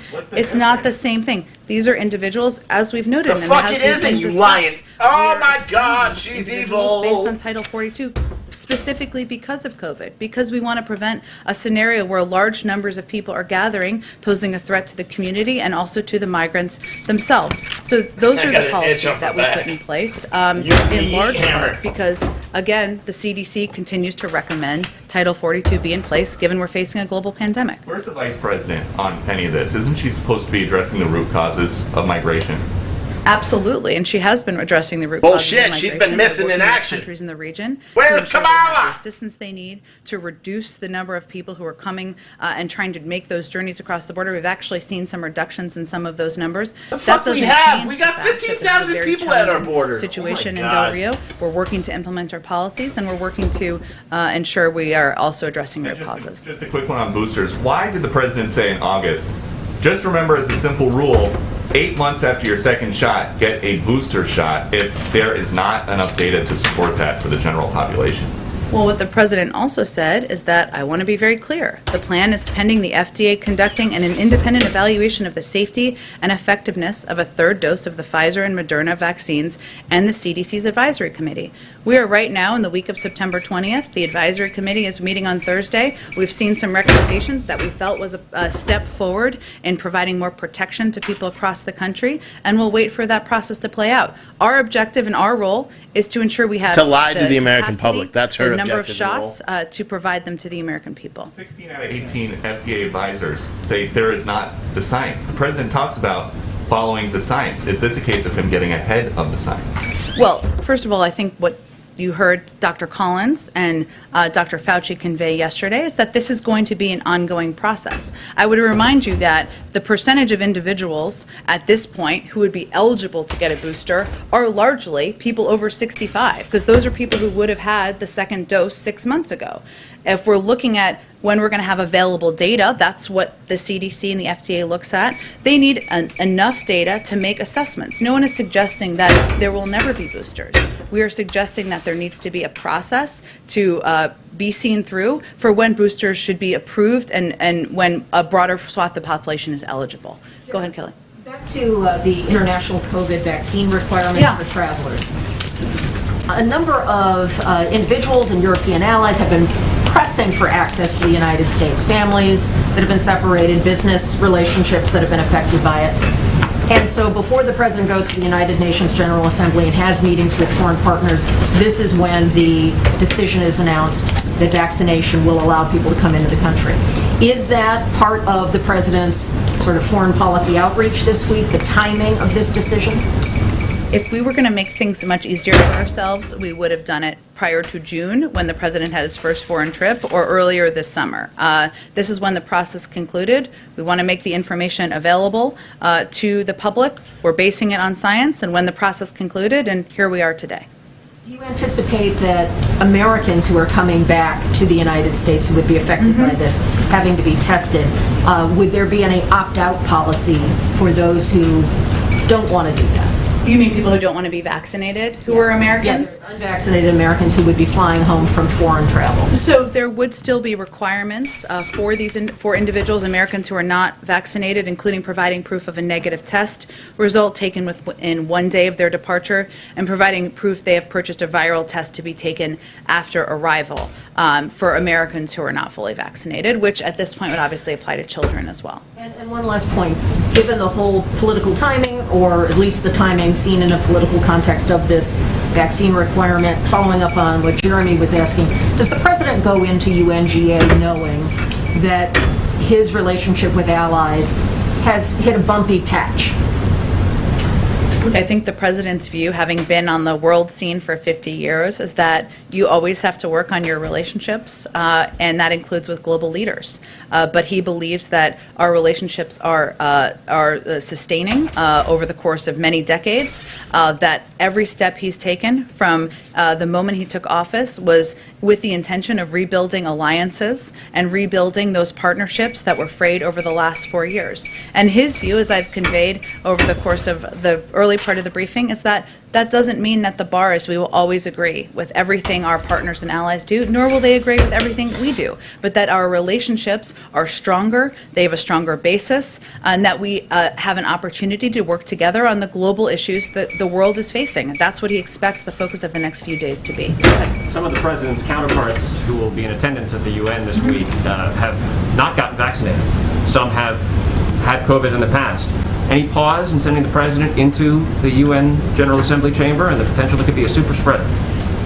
We obviously take a range of precautions, including ensuring the president is tested. Obviously, he's vaccinated, but there is no intention to change our plans to have him deliver a speech there. I have a quick question approaching the line of questioning that Peter was asking you about, but perhaps approach from a different angle. On behalf of people who look at what happened last week and were disappointed. They may be 6+ months out from their second shot and they want a booster shot today. Yeah. They don't want to wait. Can you explain the process to those people and address their concerns in particular? Get to the question of accountability, because it was the 8 health experts who surround the president, who are best known to the country, perhaps most trusted by the country, who suggested that this would be the week. Who were these people who were deciding that it shouldn't be this week or that it shouldn't be people under the age of 65? Well, even those 8 health experts who, you're right, put out the statement in August based on data that they had available to them as health experts, suggesting the waning influence, or the waning impact, I should say, the waning effectiveness of vaccines. They felt they had a responsibility to make their recommendations, their views, public to the American people. That's exactly what they did. There's also a process in place for a reason.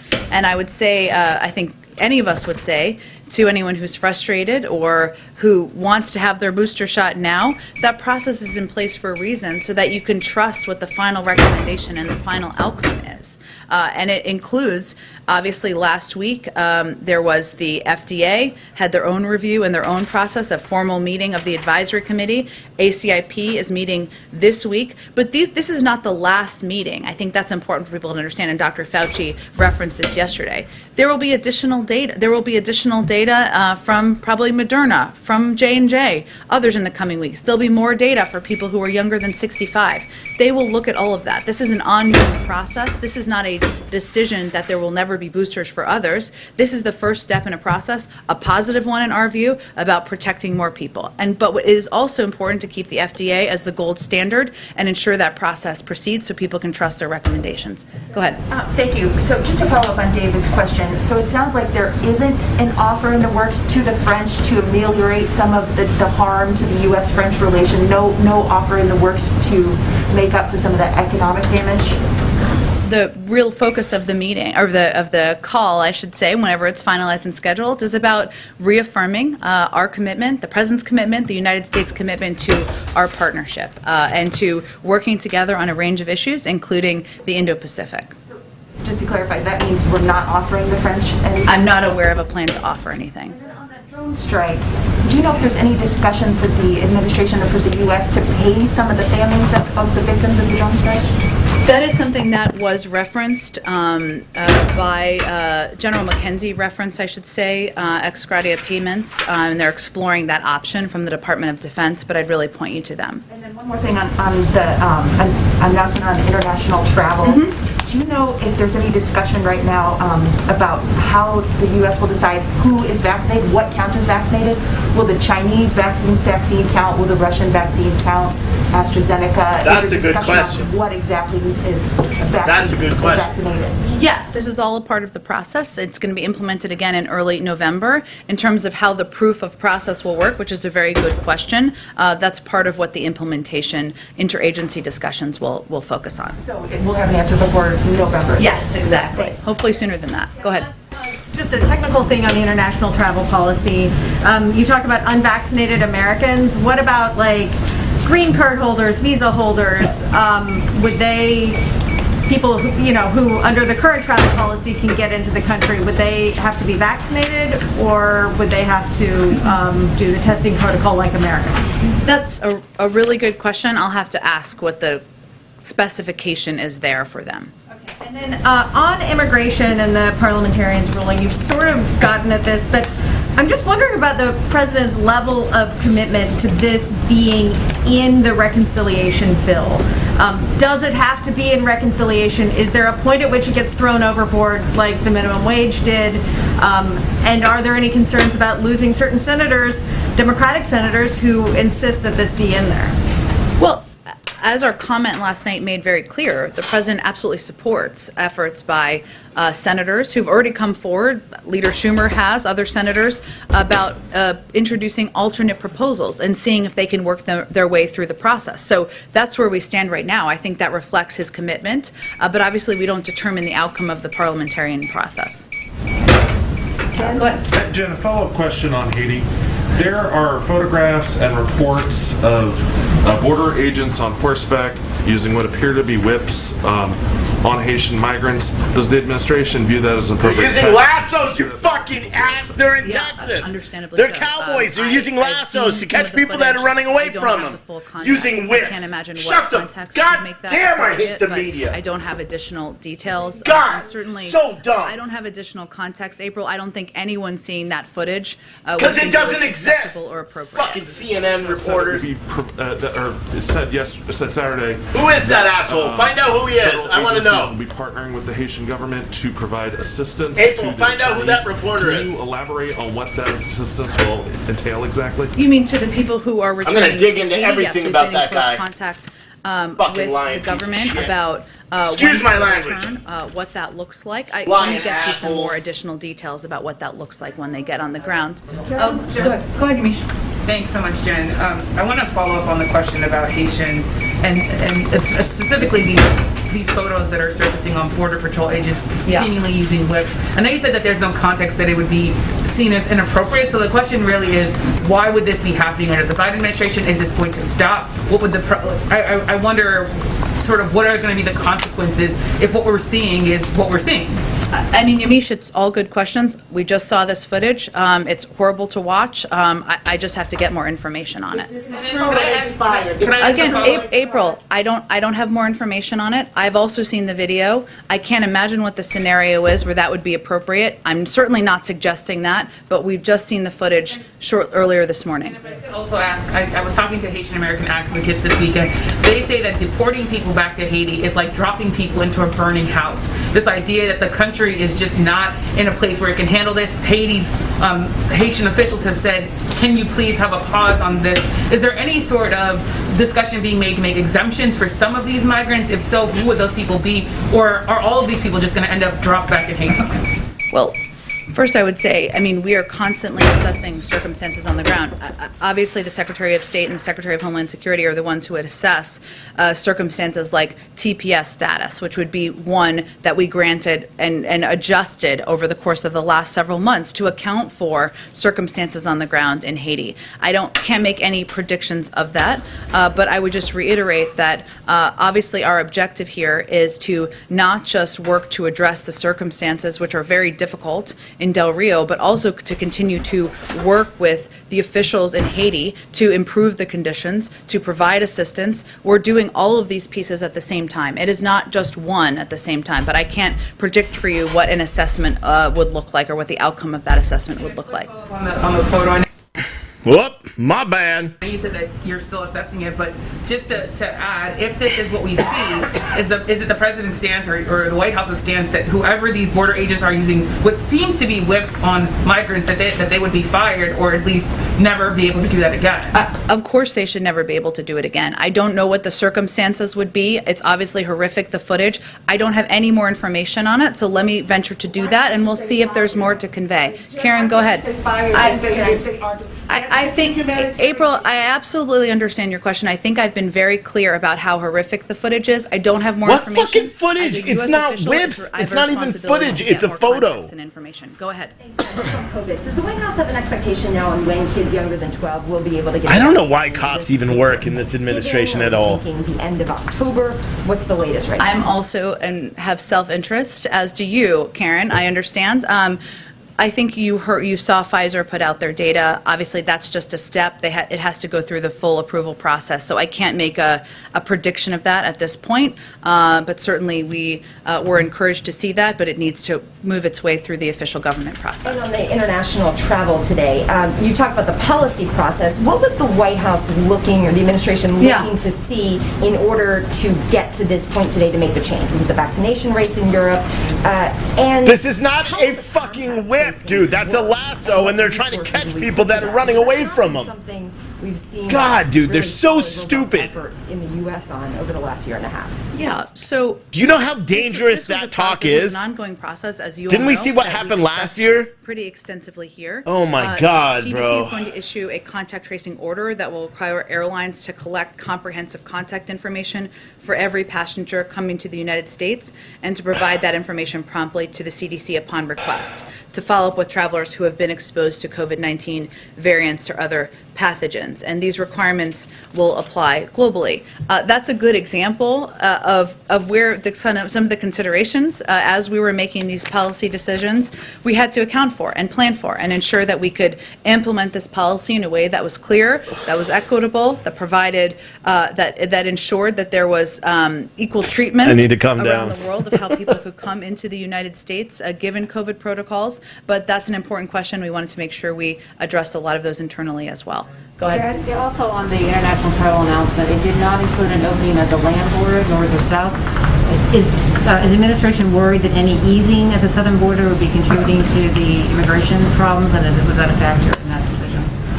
Well, this is an ongoing process, right? Title 19 is what is in place, of course, at land borders. It's being extended for another month through October 21st. We don't have any updates or predictions at this point in time, but obviously we're continuing to consider, as is evident by our announcement today, how we can return to a place of travel and people being able to move from country to country, including at our land borders. But I don't have any prediction of that at this point. Jen? Go ahead. You may not have seen this because it happened just minutes before you came out, but the Supreme Court has set a December 1st hearing date for the Mississippi abortion law that's a direct challenge to Roe v. Wade. Any reaction? I had not seen that. You're correct before I came out, and I'm sure we can venture to get you a more substantive reaction to that. I think you are all familiar with what the position of this administration is on a woman's right to choose, as is evidenced by the Department of Justice's announcement about their intention to file a lawsuit and challenge the Texas law, given our commitment to protecting. I will note, and you may have seen this, but since we're on this topic, a couple of people have asked over the course of time our position on the Women's Health Protect Act. We rolled out a statement of administration policy in strong support of this as well this morning. I know, different question, but same pool of topics. Go ahead. Thank you so much. Following up on Haiti, some of the Haitian migrants at the border told VOA that they were treated worse than their Spanish-speaking counterparts, that they were denied the chance to change clothing, that they were not given adequate information on their deportation or their deportation status. And we had one guy say to us, it was like being in jail. No food, nothing. You know, what is your response to this? Is this policy? And then just secondly, Haitian Americans say that this mass deportation and this treatment of people at the border is the president going back on campaign promises to their community. In which campaign promise? To help them kind of get over some of the challenges facing Haiti and also to help people migrate to the U.S. Well, the president committed to extending temporary protected status to Haiti, which is something he did. And he extended that. We extended that to a longer period of time to account for the turmoil on the ground following the assassination on the ground of their leader. So that was the campaign commitment that he made. But I think I can assure people that that is not our policy. Obviously, any circumstance where individuals are not treated humanely, whether they are coming to our border or not, is not in line with the Biden administration policies. This is clearly a very challenging circumstance on the ground, one where we have worked under our Department of Homeland Security to expedite surge resources, which includes World Central Kitchen bringing in meals, the American Red Cross bringing in much-needed resources to the population. These are all steps we've taken from a humanitarian perspective. It does not mean that every individual, that there aren't individuals, as you evidence, that didn't have experiences where they did not have access to these resources. But our policy is to provide resources, is to treat people humanely. But we also need to implement what is our law and what is our and what that is implementing Title 42 and continuing to ensure that people who are not coming here lawfully are Wow, dude. Thank you, bro. Go ahead. Oh, okay, last one. Two Okay. questions. Yep. On the French sub deal, Lockheed Martin had Thank to you, be part dude. of that contract between Seriously, the thank Australians you. and the French headquarters. April, Street, check your Are they Slack. going to be carried over to the new U.S. UK deal? Do you know? Are they going to be involved in that? I'd have to check on the specifics of the deal. Second question. When's the president going to hold another news conference where we can ask our questions to him about all these issues, about inflation, about the border and Afghanistan? They want to talk to him. He doesn't answer questions. Probably 4 or 5 times last week, so I would point you to that. Thanks, everyone. Can we see about getting the Homeland Security Secretary to come here Sure. and answer questions instead of going to Texas? We can, but it's important for us to go to Texas. Great. Thanks, everyone. Lying asshole. That's what she is. So yeah, let's talk about something. So we heard whips. Okay, so I showed you the photo. This one right here. This is what they were saying were whips. This one here. See how it's loose there, which is potentially not a lasso. Maybe it is rain coming loose. There is another video that I just found on social media, and they're saying this is the video that. This is the reason why everyone is saying our whips, and we'll watch it live right now.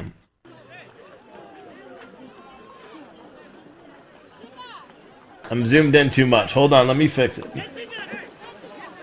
Oh, you can see.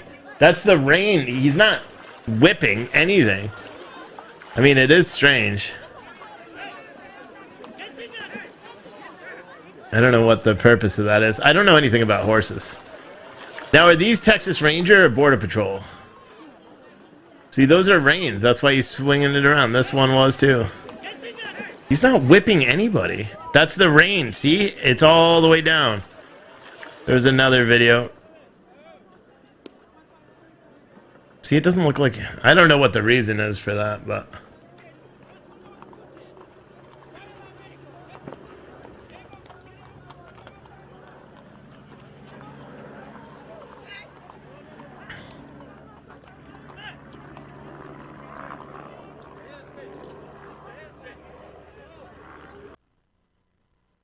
I don't know. He was getting the horse to move. He's whipping the horse. Someone says, yeah, I mean, they're just going to say whatever the hell they want. That's what the media is going to say all the time. It's definitely the reins. It wasn't whips. That's what they're just going to say, though. And it's all over social media. Guess what? My freaking boxes are getting delivered today. I literally drove all over freaking town this morning for these damn boxes. Fuck.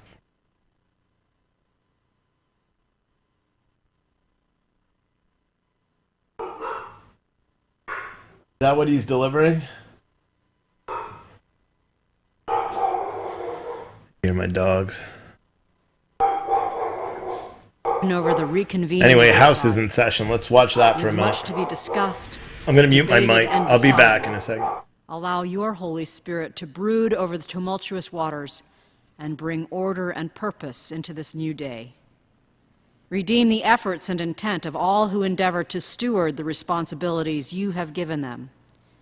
May each of us speak out of genuine commitment, not just to the nobleness of our position, but to the welfare of our common humanity. May we exercise courtesy and compassion in our dealings with one another, even those with whom we disagree.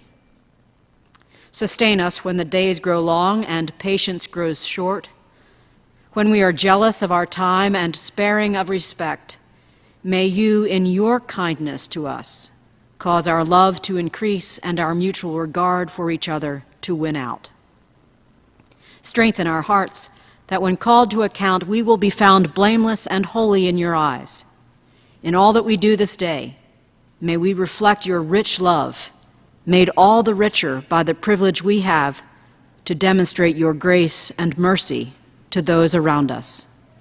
We pray in the name of the one in whom we live, move, and have our being. Amen. Amen. Pursuant to Section 11A of House Resolution 188, the Journal of the Last Day's Proceedings is approved.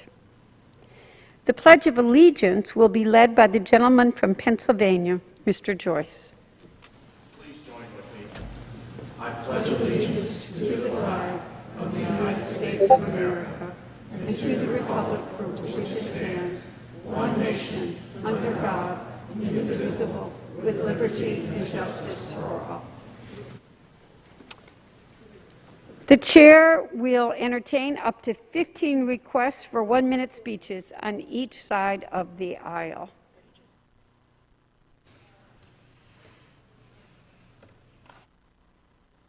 Before we get to that, for what purpose does the gentlewoman from the Virgin Islands seek recognition?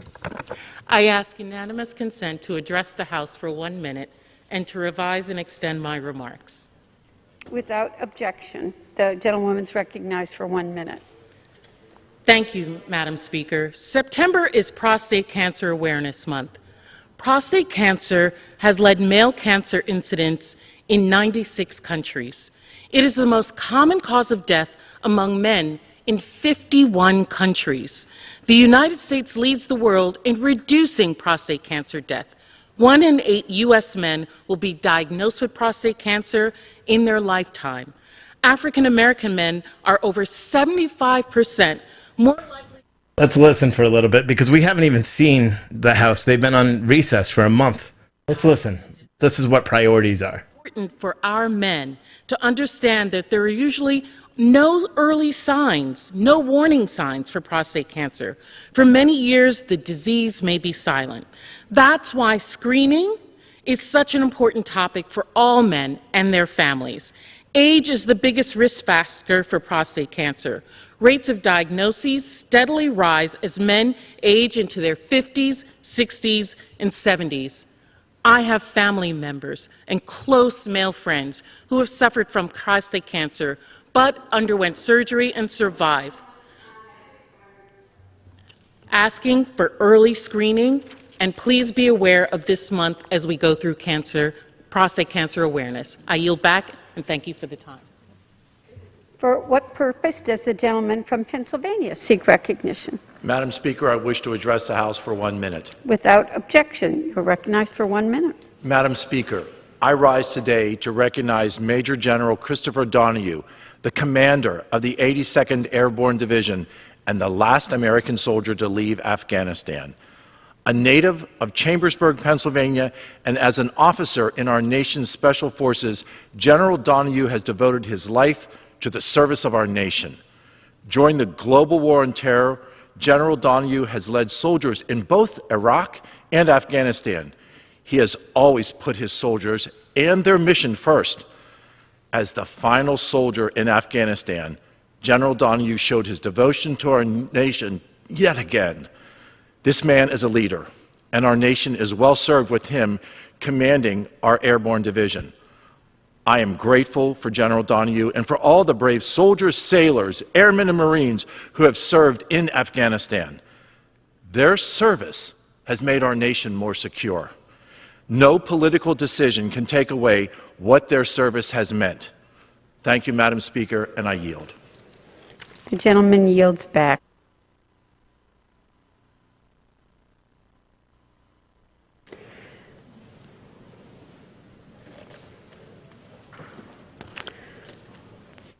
All right, hold on. I realized I did have some voicemail, or not some voicemails. I had some emails. Let's talk real quick. You guys want to chat for a minute while they're talking? I'll watch. So if when the Republicans come up, I'll put it up. But let's wrap. Okay, so let's talk about Pure Truth Clothing and Coffee, or is it Pure Truth Coffee and Clothing? I don't remember which one it was going to be. It was going to be one of those. I think it was going to be cool. Someone said, "Are you serious?" Yeah, I'm super serious. You guys want to open a coffee shop? We'll crowdsource that bitch and we'll open up, and you all could be part owners in it. How about that? I'll run it. I'll do my shows from there, and we'll just insult leftists, and I'll put it in. We should open one in Portland, Oregon. Can you imagine? Pure Truth Coffee and Clothing in Portland, Oregon, where you can get or we should do Pure Truth Coffee, Clothing, and Guns, so you can buy your guns too there. But someone sent me a message. They're like, "Are you serious? Let's open. I'll be your first franchise in Texas." We could do it. We could do it very, very easily. We could do it very, very easily. I don't want to do coffee stands. I want to do full coffee shop, but we also print shirts there. And every single one, we live stream it too. So we live stream the service. We have something that says you're on camera and you're going to be live streamed out to the world. And we live stream, we do our news broadcast right there as we're making coffee. Man, there's so many things. Someone said Steve getting ready to franchise. I'm not joking, because I was just kind of running ideas off in my head. But it was funny is I have probably 10 emails from people that say they will open anywhere from Arizona, several in Texas, one in Oregon, one in Washington, one in Idaho. Viewers that are like, I'll open it up. But someone said you could do a coffee truck in Vegas. Yeah, we could. Who wants to jump in on that idea? Because I've wanted to open a coffee shop for a while, but I want to do it like a coffee shop / deli / t-shirt printing, like a patriotic t-shirt printing place. Man, Florida, yeah. Put it in Austin, Texas. It'll infuriate the libs. Well, the reason why I saw it is because I saw Black Rifle Coffee posted something earlier today, and they said they're opening like 18 different locations. And I'm like, damn. Like that, we could do that, and just think about the footprint too, especially if we like donate, a portion of it. Because here's the thing, you make a lot of money. Like even t-shirts, now that I'm printing them myself, once I get through the cost of buying all the equipment that I bought, coffee's going to make a lot, or the t-shirts will make money. There's profit in it. Now I understand why people, have print shops all over the country. Do not add caffeine to Antifa. No, no. They just get a cup of soy. That's what we do in Portland. We set up one. It's a cup of soy. We make them actually work for their job, for their cup of coffee. They can't use their daddy's credit cards in Portland, Oregon. A cup of truth with a side of coffee. No, I think it's a good idea. Like if you get a printer that can print on the paper coffee cups, and on each one you print like an actual headline. Let's listen to Marjorie Taylor Greene. Hold on. I've introduced articles of impeachment on President Joe Biden. Yeah. The reason why I've done so is for his disgraceful actions having to do with Afghanistan, abandoning Americans, arming and terrorist nation, the Taliban, which is treason, giving aid and comfort to our enemies. Hot pockets. But also, I've also introduced articles of impeachment for the national security crisis created at our southern border, which today is actually being invaded. But heading into this week, perhaps the most evil and disgusting thing that is going to happen in this 117th Congress is the bill that's going to be introduced that makes it a federal law to allow abortion up until the day of birth. This wall says, "In God we trust." And if that is the case, then this Congress will reject this evil bill and protect the innocent unborn. If this nation becomes a nation where we have such a federal law that can kill a baby up until the day of birth, then God will no longer provide protection in His grace over America. Thank you. I yield the remainder of my time. Members are reminded to refrain from engaging in personalities towards the president. For what shitbird. does the I'll do it because I'm not a member of Congress. Joe Biden is a shitbird. I ask unanimous consent to address the House for 1 minute to revise and extend my remarks. The gentlewoman is recognized for 1 minute. Madam Nobody cares. All right, so what were we talking about? We were talking about coffee. This is Representative Sarah Jacobs from California. Nobody cares. So let's do it. Seriously, let's do it. If you want to open a coffee shop, the first one, we got to open one here. And that's the thing. I don't want to own the whole thing. Okay? I want people to invest in it. I want people to prosper because they're trying to take away our jobs. So let's create our own. Send me a message. If you're down, we'll open one here and then we'll franchise it out. And you guys can all open your own franchise locations. And we'll, instead of having a franchise fee, it'll be a mandatory donation. So we'll just donate that franchise fee out because I'll be making money off of the local store. See what I'm saying? Let's do it. Send me messages, social@ptnewsnetwork.com. If you're serious. I already looked. I could find the space, with 20,000, I think, $20,000 we could start because I'll put the difference in. 20,000. Let's do it. Steve lost it. I just want to be able to give out Cup of Truths and have real headlines on it. Do you know that alone would make national news? It really would. And Derek said you should start a magazine too. We could call it, Pure Truth Magazine, or we could just hand out Citizen Stringer in the news outlets. We could just print our own news every day. Cup of Truth, where you get a cup of coffee and you get a free newspaper every morning. Saying. Let's hear what she's saying. When he started as a physical education teacher and a varsity track coach. Under his 50 years of leadership, Mr. Anderson coached 22 state champions and was named Regional Coach of the Year in 1979, 1980, and 1992 before being hired as the school's athletic director. After his retirement, I would like a large cup of truth. Oh, man, spent 7 years such a great as a zone idea. chief at the Iowa State track meets and was named the Southeast Director of the Iowa Track Officials Association.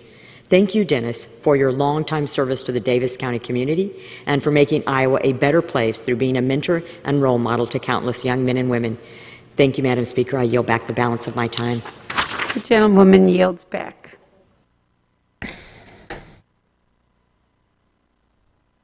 Someone said, how much do you need? I don't know. I would want people to own a stake in it.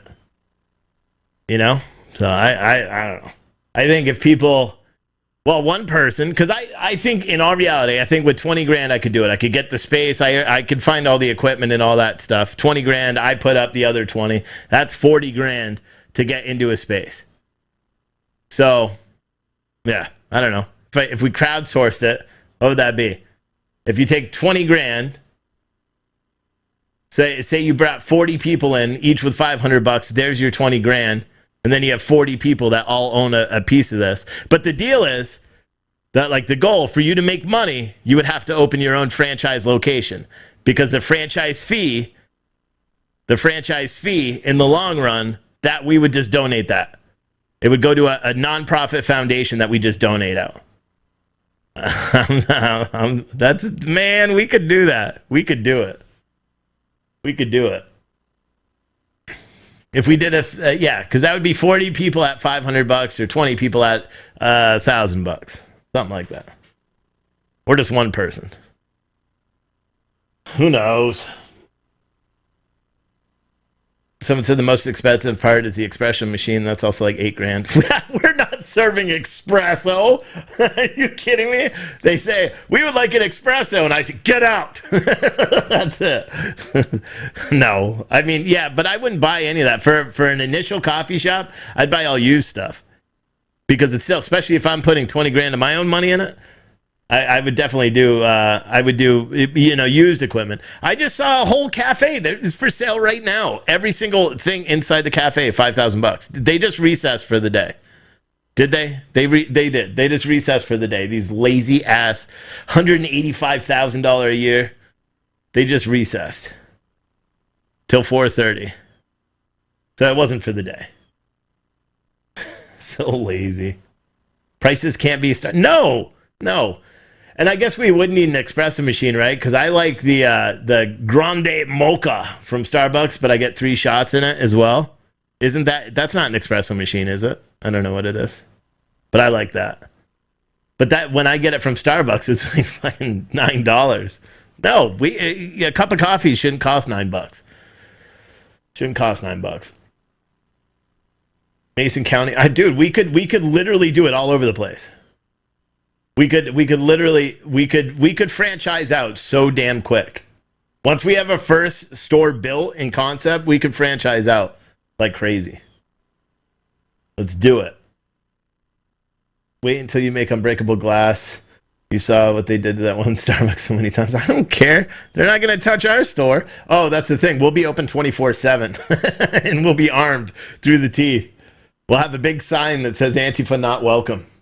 You try to come and mess with us. Well, yeah, you know. No. It would just be interesting. If you take away all the other goofy stuff that I was talking about, like if you just, on the premise of You know, a Cup of Truth, Pure Truth Coffee and Clothing. So you sell the shirts there because you make a lot of money off the shirts. But you have, you sell the coffee there, little sandwiches and stuff. No paninis because, well, paninis are stupid. Like the whole concept of them. Stupid. Someone said it sounds pyramid-like. Well, it wouldn't be. See, pyramid means the person at the top gets all the money. We wouldn't do that. We'd just donate the money. So, like, if we would have like a mandatory franchise fee, and then once every month, all the franchise, that local franchise will choose who the. God, man, can you imagine? That would make national attention. This franchise thing would blow up so freaking quick. So quick. Can we order? Oh, yeah, and we would definitely bottle our own water and sell it as Antifa tears. Yes, we would have to do that. I'm not even going to say what someone just wrote, Jeff. It's true. True, we'd have a special sign that says that. But someone said, got my new beams for the new roof. Now just got to make the trusses. Nice. Someone said PB. I don't know what that stands for. Black Rifle has franchise coffee. Yeah, but they're woke. They're woke. That's the whole reason why I saw this. That's the whole reason why I was thinking about this today. I'm like, if Black Rifle Coffee Company can set up and they're opening 28 new franchise locations in the next couple of months, why the hell couldn't we do that? You know what I'm saying? Could do it. Someone said I could see his wheels turning. Someone said, it's not a pyramid. That would have to be the only way to make money is to get people to work under you, giving a portion of the profit. No, we just donate it because I have a business that's successful. You know what I mean? I have a business. We just donate all the franchise. So we have a franchise fee. This is how I imagine it work. So you have a franchise fee that every franchise, including the main one, pays into like a trust. That instead of that money, so like all the other, say we have 50 franchises and everyone does $50,000 in sales and you have a 5%, no. Let's just say you have $1,000, right? So $1,000 in franchise fee for every single place, every single one. So you'd have 1,000 times 50, that's $50,000. That goes into a central account. Normally with franchises, they make that money. No, that's how we would differ. That money just goes to a charity. And we switch every single month. We switch, or we have a meeting on all the franchise owners and we decide where that money goes every month. You still keep the profit in your store. That franchise fee is what we donate out every month. Okay, it would work. It would work, dude. It would work. Someone said, just got your CBD gummies in the mail. Nice. Nice. Breaking needs a good one to dig. Walmart at Rangeline Road, 10 West Corner. Possible last sighting of him. Now a body has been recovered in the area. I'm not sure what you're talking about.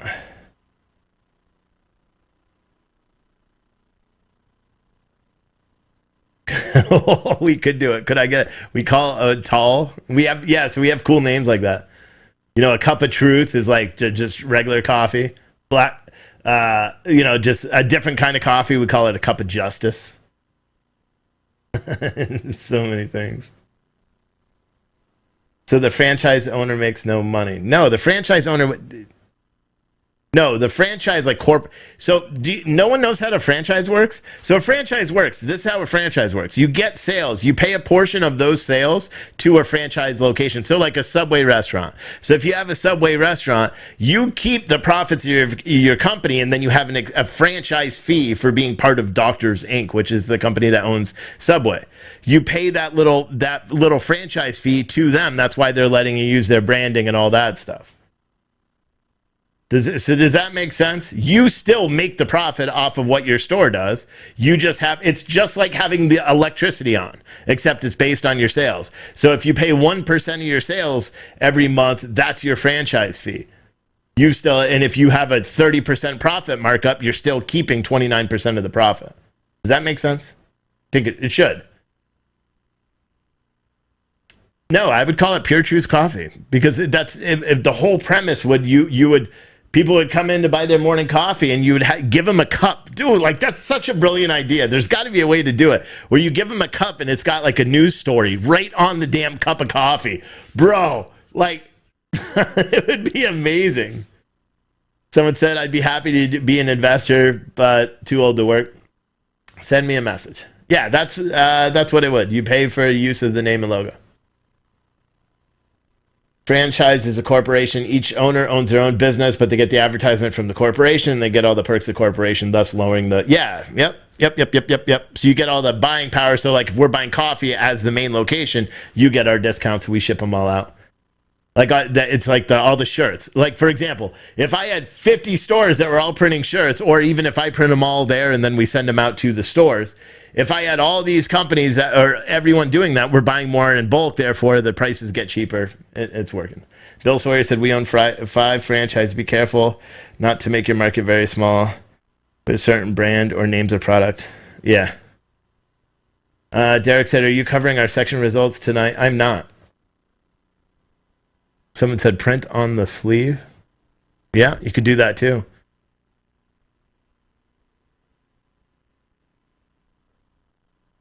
I don't know if the election results will be in by the time I finish the old Canadian election right there. That's a recall election too, right? But Dow is down almost 900 points. Yep. Someone said they found a body. They think it's Brian. Really? That sucks.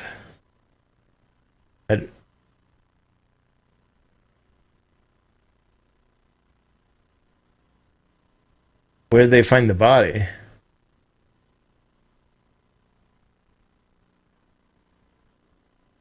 Do I still have that open? Yeah, I still have a live feed outside their place. Check it out. Let's see.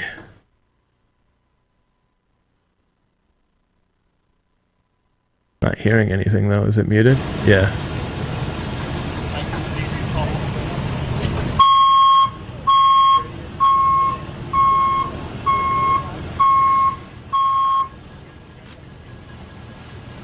This is outside of Brian Laundrie's house. Someone's saying they found a body. I didn't see that very quickly. They may have. I don't know if they found it on that property though. Is that what someone's insinuating?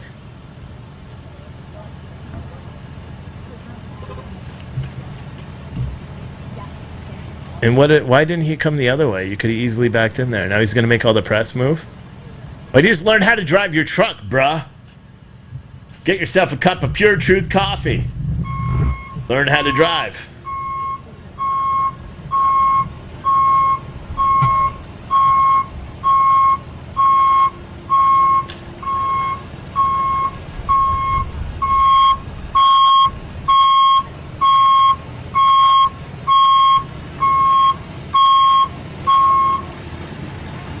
He's loving it right now. This guy, this driver, he's gonna, he's probably getting a raise. He's on national TV.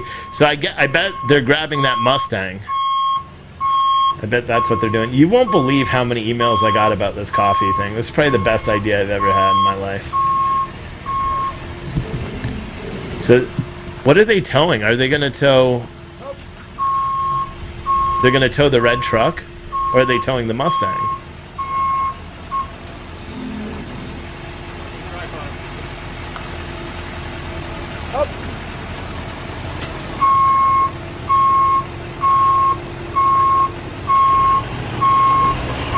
You telling me he doesn't have a backup camera in that truck either? They're gonna tow the Mustang. See, he's pulling out this way. Hit that camera, you buy it, son. So they're gonna tow the Mustang away. I'm not seeing anything online saying that there's been a body found.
Yeah, I don't see it, so I don't think that's true. People in the chat were saying that.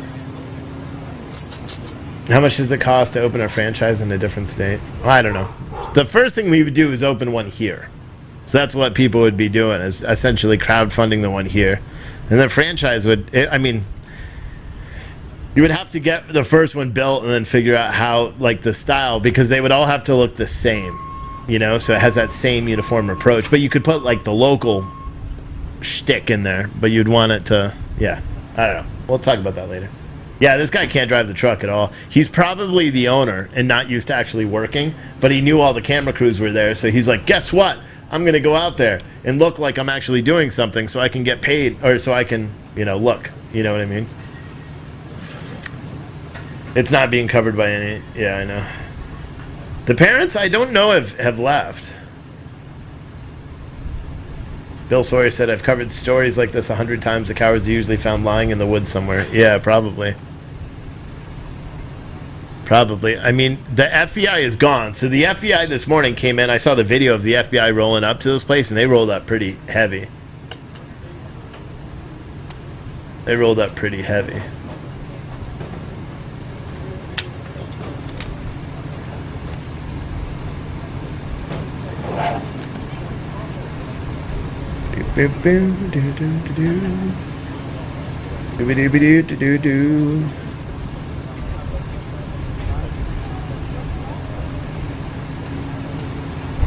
Time is 12:30. So I'm probably going to cut this feed in a few minutes because I got to go pick up my kids. Then I'm going to have to come back and I got to print more. I'll be honest, I know I said tonight was going to be the new style of show. I may have to just print these t-shirts, guys. I got to finish this. I'm kind of on a roll. I mean, that when I was printing earlier, you guys saw me print, what? There was 24 times 3, so 72 t-shirts. And what did it take? An hour? But I've only got like double that left, and then I'm done. And then I just got to package them all and then spend $2,000 to ship them all to you guys. So, because the shipping is freaking insane. And I could save it and put it in like bags, like the shipping bags, but I'm worried that the boxes are going to get, or I'm worried that the bags will rip. Because it's much, much cheaper to put them in the bag. Ship out. But then it's not a mystery box, it's a mystery bag. You know what I'm saying?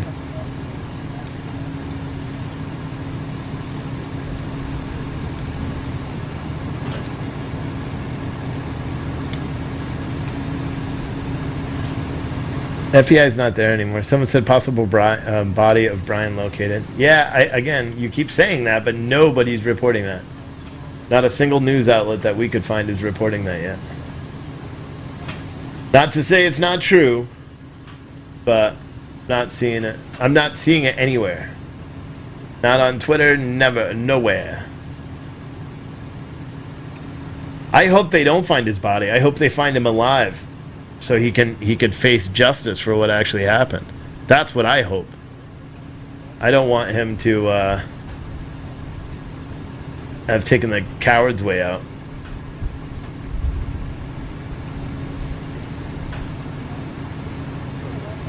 I mean, my thing, my belief. Oh, the FBI is still there. They're actually behind the red truck right now. You can't really see them though. They're like standing there supervising.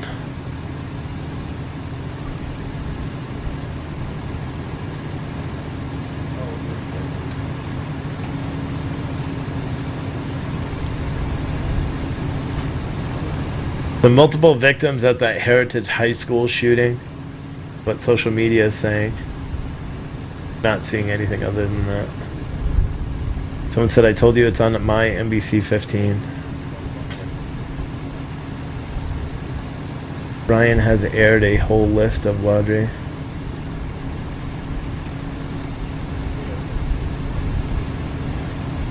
Yeah. Yeah, because if that was a regular employee, but maybe they're just, and he's got 2 people, but they're using wheel chocks and all that stuff. Because, well, Mustangs are rear wheel drive, aren't they?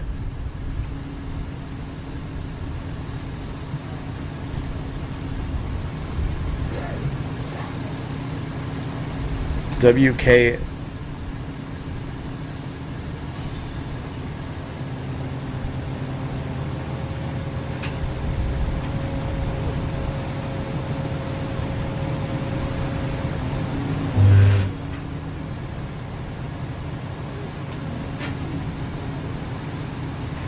Could be all-wheel drive. All-wheel drive Mustang? Really?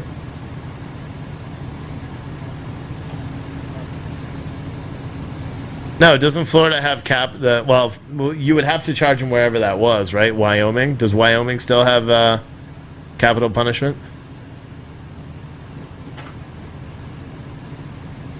Is that where they'd even charge them? I don't even know. Is this an episode of Overhauling? No. Maybe. I don't know. John Kirby is on. Yeah, I mean... Where's John Kirby?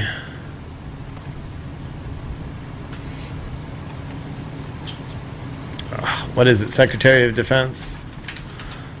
Secretary of Defense. No, John Kirby's a spokesperson. Whatever. 5.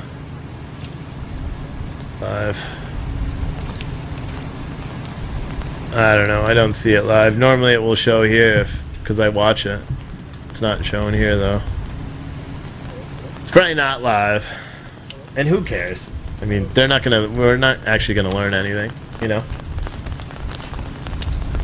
I think it's raining there.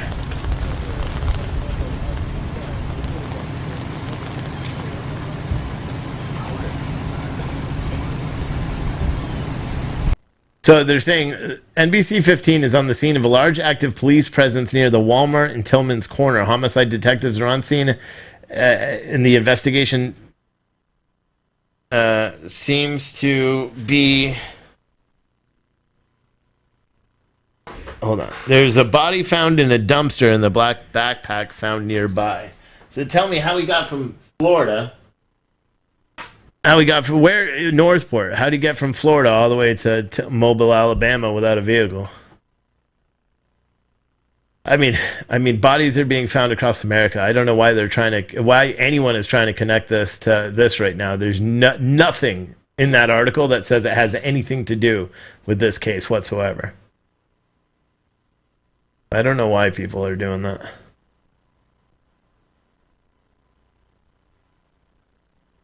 I don't know why people...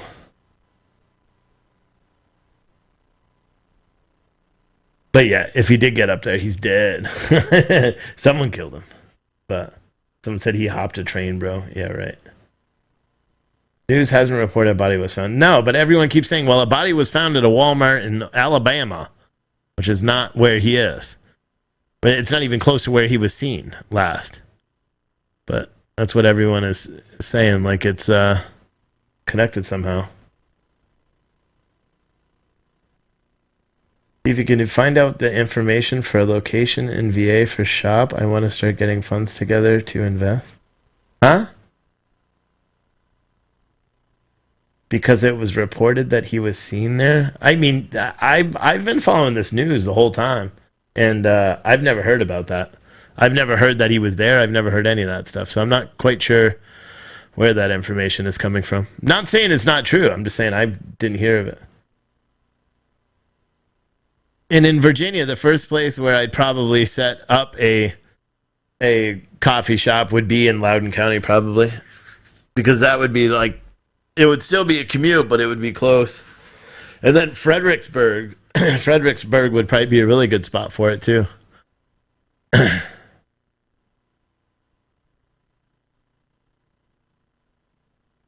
Mobile, Alabama. NBC 15 has confirmed that mobile police officers were in the Tillman's Corner area Monday following on leads that Brian Laurie was seen in the area over the weekend. Officers were investigating reports that Laundrie was seen by Walmart and Jimmy John's. I don't... If that's true, then I don't... Then I would say this whole thing is just fake. That doesn't make any sense. That whole thing doesn't make any sense. How he was in... how'd he get up there? You know? I don't know. It doesn't make any sense.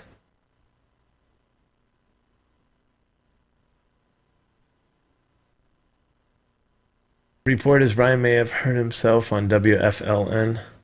Yeah, that's what they were saying earlier. Not one news channel. No, someone just took like a local thing and said that he was seen there. But again, I'm not even seeing that. And I'm following like the major reporter that's been covering this the whole time, Brian Engel or something Engel, and he hasn't made any mention of this that I've seen so far. But I hope that body that they found in the Walmart dumpster does not belong to him. But anyway, so what did we learn today? Just quickly before I got to go pick up my kids. One, that I should open a coffee shop and we should call it and franchise it out nationally and call it Pure Truth Coffee and Clothing, where we sell t-shirts there to really make money, and then also sell coffee and imprint on the coffee cup. So we could sell like these coffee cups, which we could print right in the stores with whatever we wanted. And then we could also have paper cups that we have like the news, like a news story, like a real news story, not like a CNN news story, you know, a fiction. We just like print. There's got to be a way to do it where you can print live on a coffee cup, you know, about anything. Because I think that would be cool. And so people would be like, can I have a cup of truth? You know? And so we learned that. We learned Jen Psaki is still a lying ass. And then we learned that the media is now trying to put a negative spin on what's happening at the border, saying Border Patrol agents are whipping the people at the border. We showed the picture. It looks like they're reins, like the reins for the horses, and they're not whips. And people see that, and people are still maintaining that they're whipping the Haitian people that are in this country illegally, you know, that are invading our country right now. But yeah. That's about it. I have to go pick up my kids, so I'm going to end this live stream now. I appreciate all you guys for being here. I'm going to figure out, oh yeah, and we'll do free Wi-Fi at every coffee shop, and the password will be F Antifa. That's a good one, Rocky. That's a good one. With a shot of justice, yeah. The northern neck of Virginia needs a coffee shop. I'll manage it for you. Yeah, there's that. I mean, I've had a lot of people that want to do it. We got to get the first one open, and then we could franchise it out. And there's the franchise fee. We'll donate. We'll just donate the franchise fee every month, and you make the profit off of your own particular coffee shop. I think it's brilliant. Why don't you just print breaking news on the cup sleeves instead of the actual cups? Probably easier. Yeah, you probably could too. That you're right. That probably is easier. Our best machine could print 5 colors at once. But yeah, if anyone wants to entertain that coffee shop idea, send me an email. I know a bunch of you guys already did. But we got to get the first one open. I know everyone's like, I'll open one right now. We have to get the first one open and then figure out how we're going to do it. But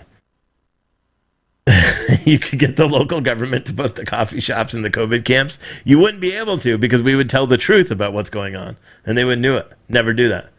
Pure Truth Coffee, where we brew the truth. Yeah. I think it's a great idea. Let me know. Send messages.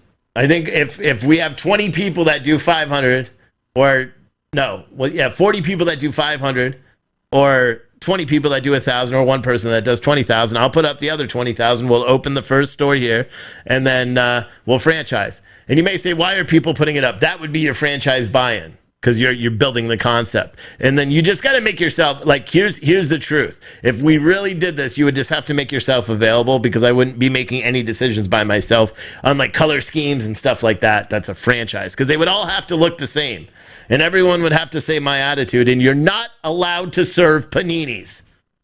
Anyway, guys, we'll see you later. I may not do a regular show tonight, but I'll be live. I got to finish printing all these shirts. But we'll see you later. Thanks for watching. Bye.